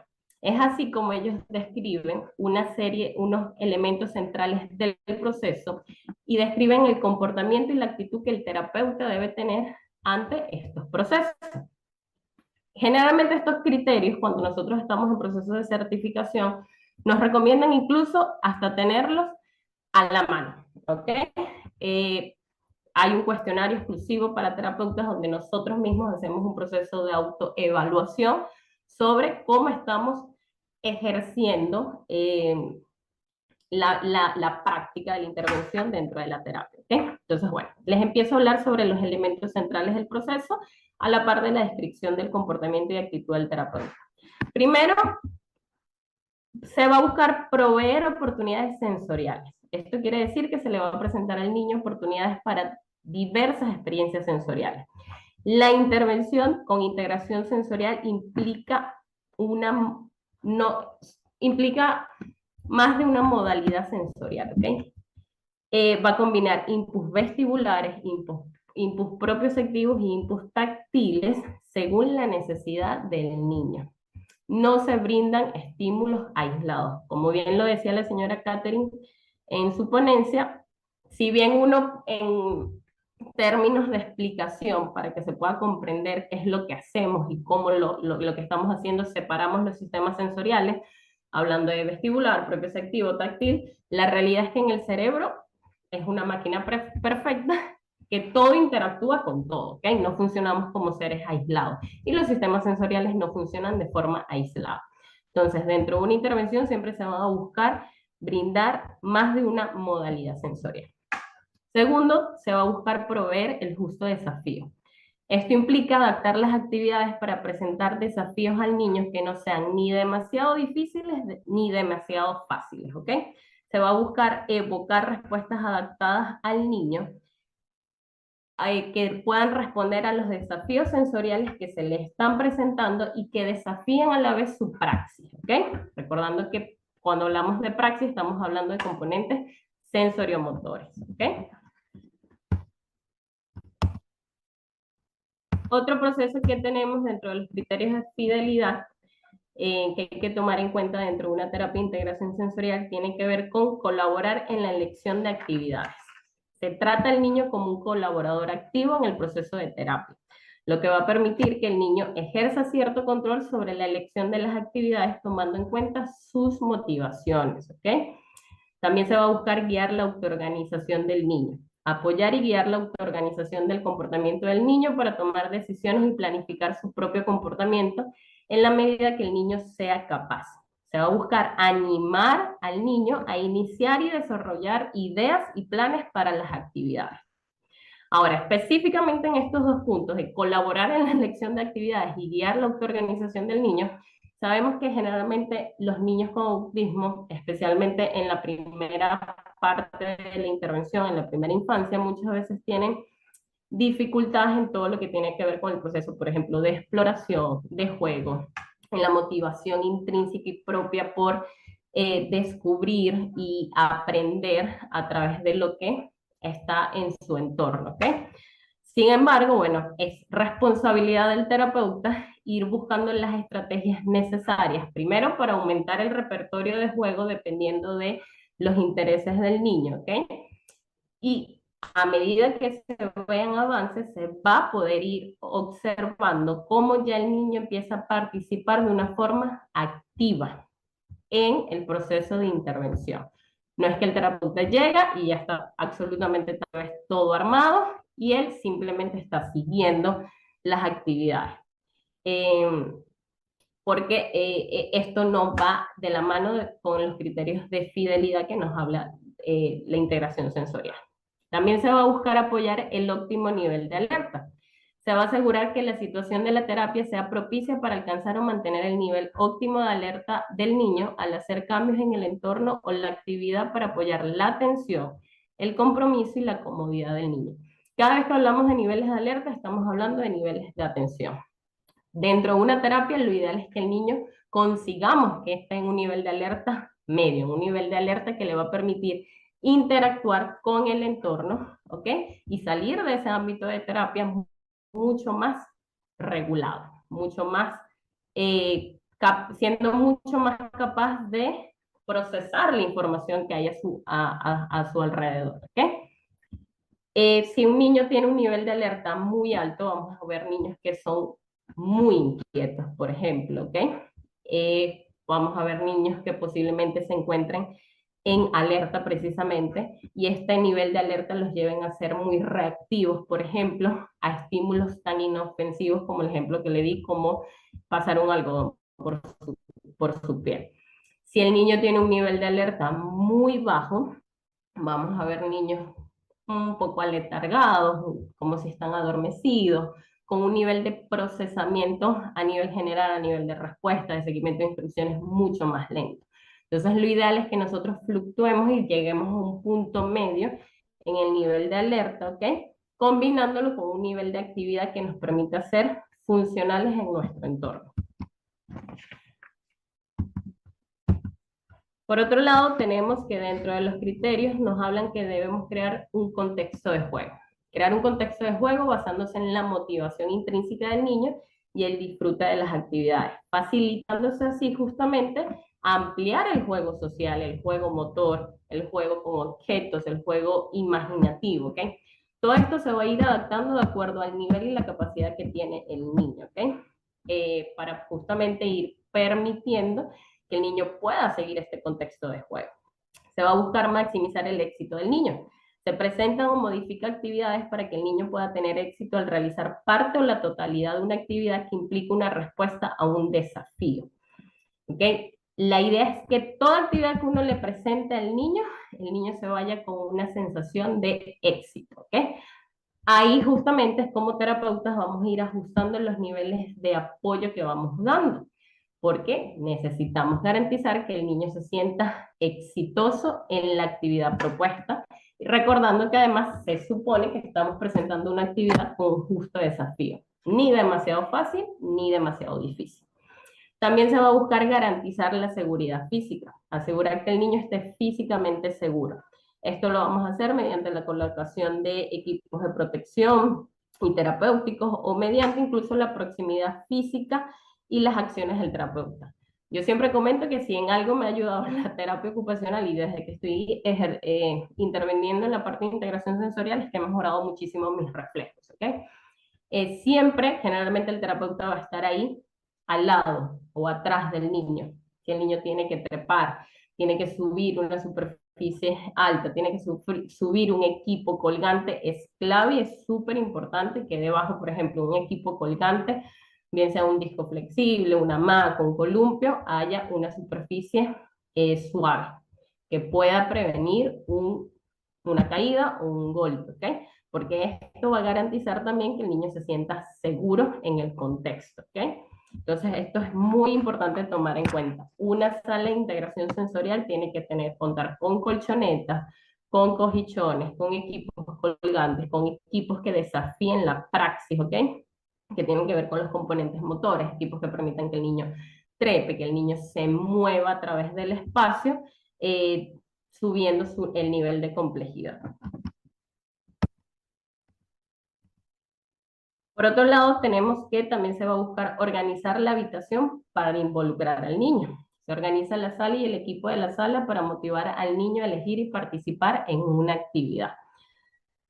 Si se dan cuenta, todos los criterios centrales del proceso, estos criterios de fidelidad se relacionan uno con otro. Ya les he comentado que tenemos que buscar ampliar el repertorio de juego, tenemos que buscar que el niño participe de una forma activa, pero evidentemente también como terapeutas tenemos objetivos que lograr. Entonces, si yo necesito que un niño mejore, por ejemplo, en la praxis, mejores componentes de integración bilateral o de control postural, yo voy a buscar que antes de que ese niño ingrese a la sala, estén ciertos equipos a la disposición que puedan favorecer un poco la exploración espontánea de él y así poder cumplir también con mis objetivos terapéuticos a la par de usar la motivación intrínseca del propio niño. Y por último, pero no menos importante, de hecho creo que es una de las cosas más importantes a tomar en cuenta, tiene que ver con fomentar la alianza terapéutica. Y esto lo vamos a hacer buscando respetar las emociones del niño, transmitiendo una consideración positiva hacia el niño para buscar conectar con él, creando un clima de confianza y seguridad emocional. Esto de fomentar la alianza terapéutica, yo diría que no nada más tiene que quedar en el niño, sino que se tiene que transmitir también a las familias. Yo no concibo un proceso terapéutico donde no haya confianza de la familia hacia el terapeuta y del terapeuta hacia la familia, ¿ok? Porque es una relación recíproca. Entonces, nosotros damos recomendaciones, las familias ejecutan, nos retroalimentan a nosotros sobre cómo esas recomendaciones funcionaron o no funcionaron y nosotros los vamos ejecutando. Entonces necesitamos estar en comunicación constante y es clave también que el niño se sienta cómodo con la terapeuta. Que un niño llora, grita, patalea dentro de una terapia no va a ser posiblemente una sesión muy efectiva, ¿no? Midiendo evidentemente los rasgos de niveles conductual que tenga el niño, de manejo de la ansiedad, por ejemplo, que también pueda tener la familia, ¿ok? Pero todo se conversa para poder llegar a acuerdos en función de que el niño se sienta seguro, la familia sienta confianza y el terapeuta pueda lograr el proceso de intervención. ¿Ok? Entonces, bueno, ahora les hablo un poco, justamente resumido, qué va a estar presente durante una sesión de integración sensorial. Tenemos como una fórmula sencilla, por así decir, la clave para explicarlo. Dentro de una sesión de integración sensorial se van a brindar inputs controlados, y por inputs me refiero a sensaciones propioceptivas, vestibulares o táctiles, dependiendo del niño o la combinación de ellas, dependiendo del perfil del niño. Se va a buscar dar el justo desafío, que recordamos es brindarle al niño desafíos que no sean ni tan fáciles ni tan difíciles. Se va a trabajar el nivel de alerta del niño, que ese niño su nivel de alerta no esté ni tan alto ni tan bajo, sino que llegue a un punto medio que le permita estar involucrado de forma activa y prestar atención en el proceso. Y esto nos va a generar una respuesta adaptativa que precisamente dentro de una situación de juego. Y esa respuesta adaptativa básicamente se traduce en el aprendizaje. En el aprendizaje lo que estamos buscando generar o mejorar en este niño, ¿ok? Mejorar componentes de praxis, mejorar componentes de control postural, de integración bilateral, dependiendo de los objetivos que se hayan planteado en cada caso. ¿Ok? Les coloqué esta lámina un poco porque me parece súper importante para explicar.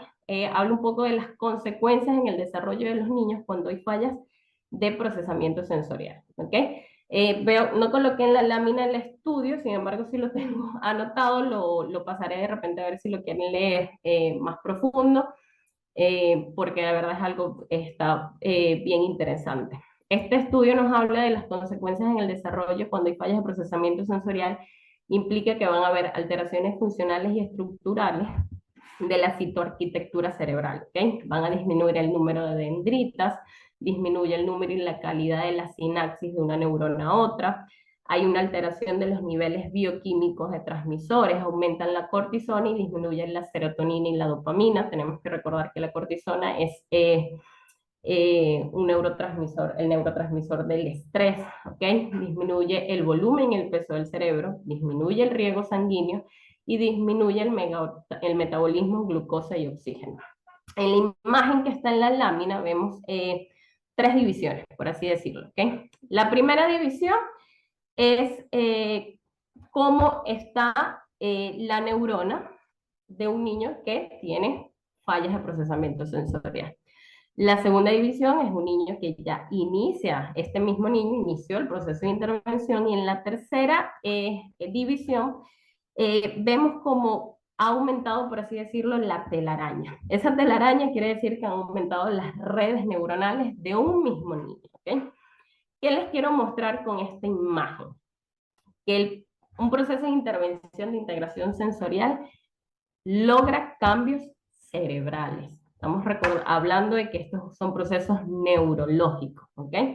Pero para que estos cambios se den de forma eficiente, necesitamos brindar una intervención adecuada a la capacidad de cada niño.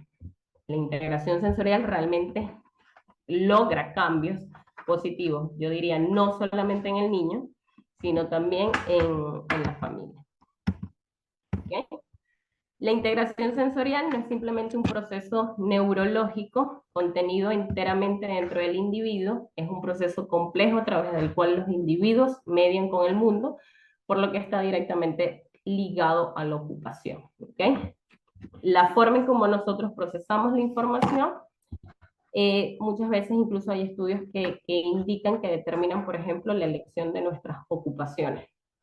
Posiblemente si tal vez hay un niño o un joven con, no sé, selectividad alimentaria o defensibilidad táctil, es muy poco probable que, por ejemplo, al momento de estudiar se interese por ser chef o se interese simplemente por la cocina para lograr participar en una actividad instrumental de la vida diaria, como prepararse él mismo su comida. ¿Okay? Bueno, hablando un poco justamente de la importancia de la integración sensorial, quiero hablarles y no dejar de pasar por alto justamente todo lo que tiene que ver con estos procesos de intrusismo dentro de la terapia ocupacional y la terapia de integración sensorial. Estos diplomados fantasmas de terapia ocupacional, especializaciones de 6 meses o máximo 1 año, ¿okay? Que generalmente te hablan de la teoría y el tratamiento, pero por ejemplo se saltan un paso clave que es el proceso de evaluación. Entonces tenemos, ¿qué es el intrusismo? Es el ejercicio de actos profesionales por quien carece de título profesional o académico que lo autoriza el mismo. El intrusismo por diplomados o cursos son programas de educación no formal o cursos de estudio no conducentes a la obtención de títulos ni grados académicos. Su objetivo es actualizar en temas específicos. Por ejemplo, yo he hecho diplomados sobre autismo. Sin embargo, la información que me brindan en ese diplomado sobre autismo, yo la voy a ajustar a mi proceso de intervención, ¿okay? El psicólogo que participa en ese mismo programa de diplomado de autismo también va a buscar adaptar la información a su proceso de intervención, ¿ok? Que yo realice un curso de 6 meses o 1 año, generalmente no va a sustituir, por supuesto, todo el proceso que uno lleva, por ejemplo, en la universidad. ¿Ok? ¿Cuáles son esos efectos del intrusismo? Y aquí les hablo no solamente de integración sensorial, sino de la rehabilitación pediátrica, porque evidentemente esto es algo que pasa a nivel general. Tenemos terapeutas físicos dando terapia ocupacional, terapeutas físicos tal vez dando terapia del lenguaje, sin ser claros con la familia de que no son terapeutas de carrera, ¿ok? Sino que tal vez tienen un curso de formación y bueno, tal vez tengan la mejor intención de apoyar, pero yo creo que es súper importante que seamos sinceros con la familia. Los efectos del intrusismo en la rehabilitación pediátrica, bueno, primero vamos a tener que es una intervención falsa o superficial, la persona que está dando algo para lo que no estudió, básicamente va a imitar lo que ha visto que hace el especialista de cada área. Generalmente estas personas vemos que es como que toman una foto mental de algún tipo de actividad, algún tipo de ejercicio, y eso mismo se lo hacen a todos los niños. Que ya por ahí es algo que no tiene mucho sentido, porque como les dije en un inicio, lo que puede funcionar para uno, no precisamente va a funcionar para el otro. Además, va a haber una ausencia de evaluación, que va a llevar a una ausencia de razonamiento clínico y una ausencia de criterio profesional. Toda intervención va a nacer de un proceso de evaluación, ¿ok? Donde generalmente hacemos un proceso de entrevista, hacemos un proceso de observación clínica estructurada o no estructurada, dependiendo del terapeuta y de la capacidad incluso del niño también, se podrán aplicar o no pruebas estandarizadas, se brindarán cuestionarios estandarizados en función de buscar recabar información, y esta información poder analizarla y realizar un razonamiento clínico, que es el que se aprende producto de los años de estudio. ¿Okay? Además también, bueno, vamos a tener como un efecto que existe un alto riesgo de abuso terapéutico con aplicación de técnicas aversivas, abusivas y estresantes.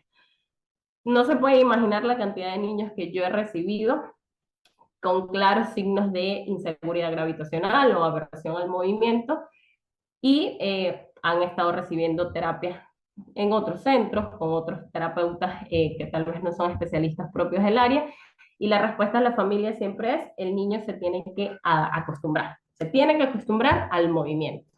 Cuando estudiamos integración sensorial de forma profunda, entendemos que realmente eso no va a pasar. Si el niño tiene una falla de procesamiento sensorial que impacta su sistema vestibular, que se ve impactado en la forma de una inseguridad gravitacional, subir a ese niño a un equipo colgante, a una pelota terapéutica, lo que va a hacer es sensitizar más esas neuronas y poner al niño mucho más aversivo ante ese estímulo, ¿ok?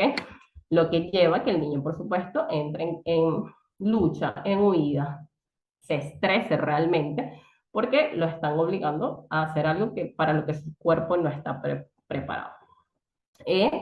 Y bueno, también esto va a terminar en una desaceleración y estancamiento de la evolución, porque el paciente no está recibiendo una real intervención, sino básicamente una imitación de lo que ven de otros terapeutas, de lo que ven ahorita con el boom de las redes sociales. Hay muchos, incluso terapeutas subiendo videos de actividades, pero sin explicar el análisis más allá de, ¿ok? Y el llamado justamente es a esto, a tener criterio, ¿ok? Y no perder el tiempo. No podemos confundir lo que es la intervención de integración sensorial con, por ejemplo, intervenciones basadas en los sentidos, ¿ok? Colocar a un niño a agarrar un cepillo de bebé y empezarle a cepillar la piel no es integración sensorial, ¿ok?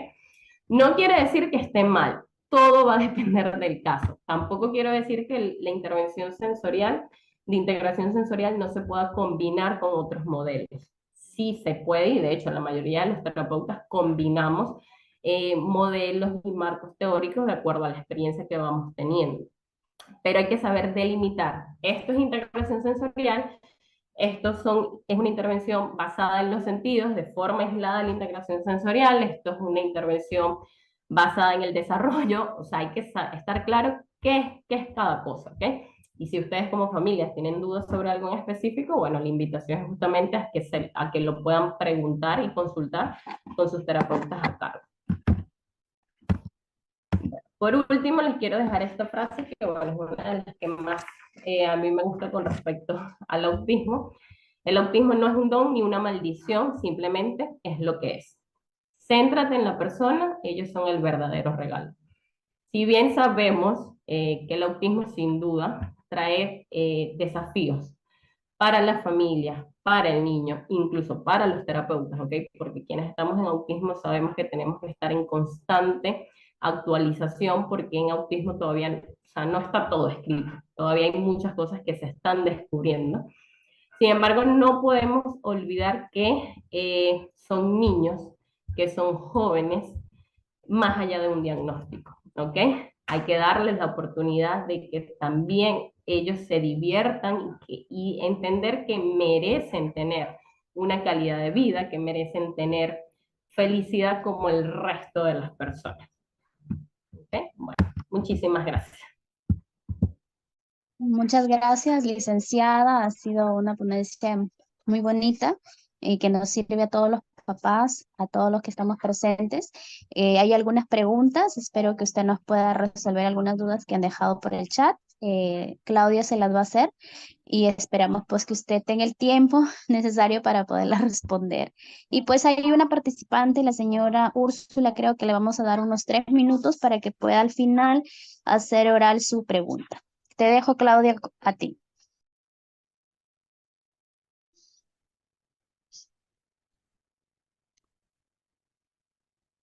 Claudia, ¿estás por ahí para que realice las preguntas, por favor? Sí, ¿me escuchan? Buenas noches. Sí, te escuchamos. Licenciada Ladies, agradecerle por su ponencia. En este momento le voy a hacer la pregunta de Malú. Malú nos cuenta de que, ¿qué pasa si un niño de 5 años en el nido cierra los ojos y los abre, dice, y por ende rechaza las actividades? ¿A qué puede deberse? Y en este caso, ¿qué especialista la puede apoyar? Perdón, que el niño que cierra y abre los ojos. Sí, dice que el niño tiene 5 años y que en el nido cierra los ojos. Mire, sí quiero dejar claro algo, que hablar de cosas muy puntuales sobre casos en específico es necesario analizarlo. Sería irresponsable hasta de mi parte de repente decirle, esta es la verdad, cuando no conozco el contexto. Lo que se me ocurre ahorita es que hay que analizar cuáles son esas actividades que el niño rechaza y por qué las está rechazando. Las está rechazando por nivel de complejidad, las está rechazando porque no las comprende precisamente. Hay otros estímulos externos que no se relacionen directamente a la actividad, que en el momento aparecen y hacen que tenga esta respuesta. Hay que analizarlo. Se podría analizar, bueno, desde si recibe tiene intervención con terapia ocupacional, lo puede revisar. Si tiene intervención con psicología, con su terapeuta, su terapeuta conductual. Y en todo caso, si no se logra como entender mucho, aquí lo ideal sería hacer en todo caso una visita escolar por parte del especialista y poder observar y ver el contexto general del niño, ¿ok? Porque esta es la conducta observable, pero tenemos que ver qué es lo que hay atrás de esa conducta y qué es lo que el niño nos está queriendo comunicar. Toda conducta comunicable. Entonces tenemos que saber analizar qué es eso que está comunicando. Listo. Licenciada Ladies Bañas nos hace la siguiente pregunta. Dice, ¿qué libros nos recomienda para capacitarnos y hablando en la terapia ocupacional? Hablando de terapia ocupacional en específico, bueno, supongo que eres tal vez estudiante de terapia ocupacional. Hay básicos, ¿no? Está el Spackman, que es como la Biblia de la terapia ocupacional. Va a depender mucho también del área de que te interese intervenir. El Bondi es uno de los mejores libros que también hay para entender todos estos procesos neurofisiológicos. Pero en realidad hay muchos libros enfocados de acuerdo al área. Terapia ocupacional en salud mental, terapia ocupacional en hemiplegia, ¿ok? En internet hay mucho acceso a ellos, incluso algunos se consiguen de forma libre, solo hay que saber buscar. Licenciada Ladies Baña nos hace la siguiente pregunta. ¿Qué hacer cuando un niño siempre busca contacto? Por ejemplo, dice que su hijo se lanza al mueble, se para y así varias veces sigue haciendo lo mismo. Como les decía, siempre hay que analizar contexto, ¿ok? Y ver qué otros comportamientos pueden estar presentes. Si lanzarse al mueble puede ser tal vez, todos son suposiciones y de hecho los que trabajamos en intervención con estos chicos generalmente nos basamos en hipótesis y esas hipótesis las vamos resolviendo a ver cuál es la realidad de lo que pueda estar pasando. Entonces, lanzarse al mueble puede ser por una búsqueda tal vez de tacto profundo. Entonces, de repente hay que ver si lo hace después que ya el niño está cansado porque, o está sobreestimulado ante alguna actividad, ante algún contexto. Podrían crear una rutina que le brinde pausas activas, ¿ok? Y dentro de esas pausas activas, buscar darle estos estímulos de forma un poco más organizada. ¿ok? Es eso, buscar esto que tu cuerpo te está pidiendo, vamos a dártelo, pero de una forma más guiada y más funcional que, por ejemplo, no interfiera con las actividades del día a día. Erika nos hace la siguiente pregunta. Dice, ¿cómo ella puede prepararse si su hijo tiene problemas sensoriales en la alimentación? Los problemas de alimentación son uno de los problemas más complejos de abordar. Hay que saberlos analizar. Sí quiero dejar claro que los problemas de alimentación no solamente van a mejorar con la terapia de integración sensorial. Generalmente cuando tenemos niños con selectividad alimentaria, hay que abordar el tema gastrointestinal, hay que abordar el tema, revisar el tema, por ejemplo, con un odontopediatra, ver cómo están pues, los órganos del niño, con un fonoaudiólogo ver también cómo el niño, si el niño mastica o no mastica, ¿ok? Son varias las cosas que tenemos que tomar en cuenta, no solamente el tema sensorial. Dentro del tema sensorial hay una escalera muy conocida que es parte es como de las que más se utiliza, un modelo de los que más se utiliza para abordar la selectividad alimentaria y tiene que ver con acercamientos progresivos al alimento. Se eligen alimentos concretos, ¿ok? Y se busca que el niño tenga acercamientos a este alimento sin pedirle que lo coma directamente. Primero ver cómo interactúa con el alimento, si es capaz de tolerarlo, verlo, tenerlo en su plato, si es capaz de tocarlo, manipularlo, olerlo, sentirlo, y ya ahí progresivamente se puede ir llevando al tema de comer. Pero eso sí es importante. Generalmente la experiencia que yo tengo con el tema de la selectividad alimentaria, la mayoría de estos niños que tienen selectividad alimentaria también tienen muchas dificultades gastrointestinales. Y ya con el abordaje gastrointestinal empiezan a mejorar la selectividad alimentaria.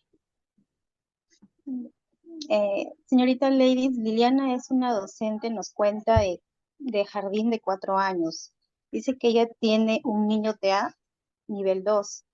Viene asistiendo desde el mes de marzo y cuando ingresa al aula solo desea estar en sectores de aula, solamente se coloca en el piso, forma los objetos de forma ordenada, alineada, pero no quiere sentarse en mesa para trabajar. Nos cuenta que desde el día de marzo en que empezó las clases hasta este mes de junio, dice que el niño no se sienta en mesa y solamente quiere estar deambulando por el salón, quiere estar jugando y eso es lo que hace desde el mes de marzo. Bueno, ya ha pasado muchísimo tiempo. Hay que tal vez ir ajustando y ver el contexto. ¿El niño realmente está preparado para estar dentro de ese contexto escolar? Hay que preguntarse. ¿Está preparado para asistir solo o necesita el acompañamiento de alguien que pueda guiar los procesos dentro del ambiente? El ambiente le está presentando las adaptaciones y las adecuaciones necesarias para que él se sienta cómodo dentro de este ambiente. ¿Cómo está el tema conductual también? ¿Es un niño que logra seguir indicaciones? ¿Es un niño que se comunica o no se comunica?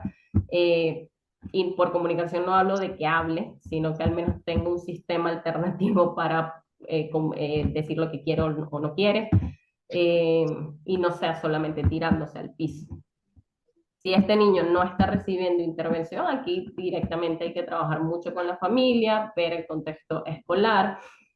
Suele funcionar para el proceso de integración a aula, hacerlo de forma progresiva, ¿ok? Si este niño vemos que no tiene las habilidades para estar dentro del aula, las 5 horas, bueno, vamos a hacerlo de forma progresiva, que empiece yendo 1 hora cada día o una hora y media 3 veces a la semana, dependiendo de las capacidades que el propio niño tenga y el ambiente y las adecuaciones que el ambiente pueda tener para su nivel. Pero se suele iniciar el proceso de integración de un niño de forma progresiva, ¿okay? No llevándolo de frente a las 5 o 6 horas de clase, sino viendo cómo el niño responde, viendo el tema de las adaptaciones curriculares, si son necesarias o no, porque puede ser tirarse una forma de decir, no entiendo esto que me estás presentando, no me gusta, buscar algo que lo motive, algún reforzador que lo motive a interactuar dentro del contexto. Pero hay que saberlo analizar, ¿ok? Ahí directamente hay que ser muy sincero con la familia y buscar la comunicación con el equipo terapéutico. Señorita Ladies, también la docente nos cuenta de que él está en el salón sin ningún problema, pero cuando lo incentivan para que se siente en mesa, lo primero que hace es gritar y llorar. Cuando se sienta en mesa, grita y llora, nada más. Me cuenta acá que grita y llora porque no quiere sentarse en mesa. Y regresa a los sectores que solamente de esa manera se encuentra tranquilo. Bueno, hay otra cosa, hay que ver, ¿es 100% necesario que el niño pase toda la mañana sentado en la mesa? Se puede adaptar cambiando el nivel de trabajo, trabajando en piso, trabajando que esté de rodillas, buscando alguna pelota que le permita moverse. Va a depender de las características de este niño, pero hay que evaluar bien cuál es su perfil sensorial, cuáles son sus preferencias a juegos, cuáles son los reforzadores potenciales que este niño tiene, cuál es la capacidad cognitiva que tiene, y en función de eso poder hacer los ajustes. Claudita, Señorita, 2 preguntas más y le damos paso a la señora Úrsula para poder acabar con la rueda de preguntas y poder invitar a los participantes para el día de mañana. Listo, Giovanni. Licenciada Ladies, ¿la integración sensorial tiene relación con que el niño desarrolle el lenguaje? Esa es la pregunta de Flor. Apoya el proceso, ¿ok?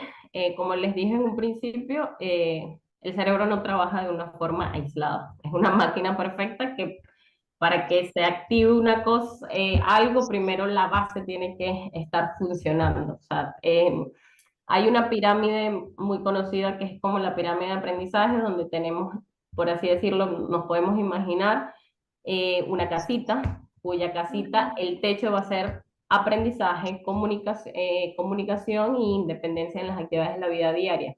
Pero las bases de esas casas van a ser todo lo que tiene que ver con el procesamiento sensorial, a nivel vestibular, propioceptivo, táctil. El sistema vestibular tiene gran impacto en el área del lenguaje. ¿Ok? Eso va a depender de cada niño, de cada caso, ¿ok? Pero sí va a apoyar el proceso. Generalmente, de hecho, por algo de las primeras terapias que envían a los niños cuando recién tengan o no tengan el diagnóstico de la terapia de integración sensorial, y de ahí se empiezan a sumar el resto de las terapias. Entre eso es la terapia del lenguaje. Ya, la última pregunta, señorita Ladies. Nos pregunta si es efectivo realizar la terapia ocupacional de forma online. La efectividad va a depender en este caso prácticamente de la familia. Ya, si algo nos dejó la pandemia fue la experiencia de las teleconsultas, de la teleintervención, ¿okay? Las intervenciones online. Hay terapeutas que se especializaron en esta área, hay estudios que demuestran eficacia porque, bueno, se realiza igual un proceso de evaluación con un terapeuta certificado, que a través de videos, a través de videollamadas directas, dependiendo del niño y de la familia, puede hacer un análisis de las conductas y los comportamientos, y en función de eso dar un plan de intervención, con la diferencia que ese plan de intervención únicamente lo va a realizar la familia. Entonces, sí hay evidencia de que funciona, pero bueno, tiene que haber un compromiso, un alto compromiso por parte de la familia en ejecutar las recomendaciones. Y bueno, hablando de integración sensorial, lo que les comentaba también, es necesario, por ejemplo, tener un implemento en casa, que no significa que tienen que comprar todo, ¿ok? Porque no todo es para todos los niños. El terapeuta les indicará qué le podrían comprar a ese niño, si un columpio, una maca, una pelota, un disco propioceptivo, dependerá del caso. Pero sí hay evidencia de que funciona, pero eso, se necesita gran compromiso por parte de la familia. Ahora sí, damos pase por unos 3 minutos o 2 minutitos a la participante Úrsula. Por favor, nos pidió hacer su pregunta de forma verbal. Buenas noches, licenciada.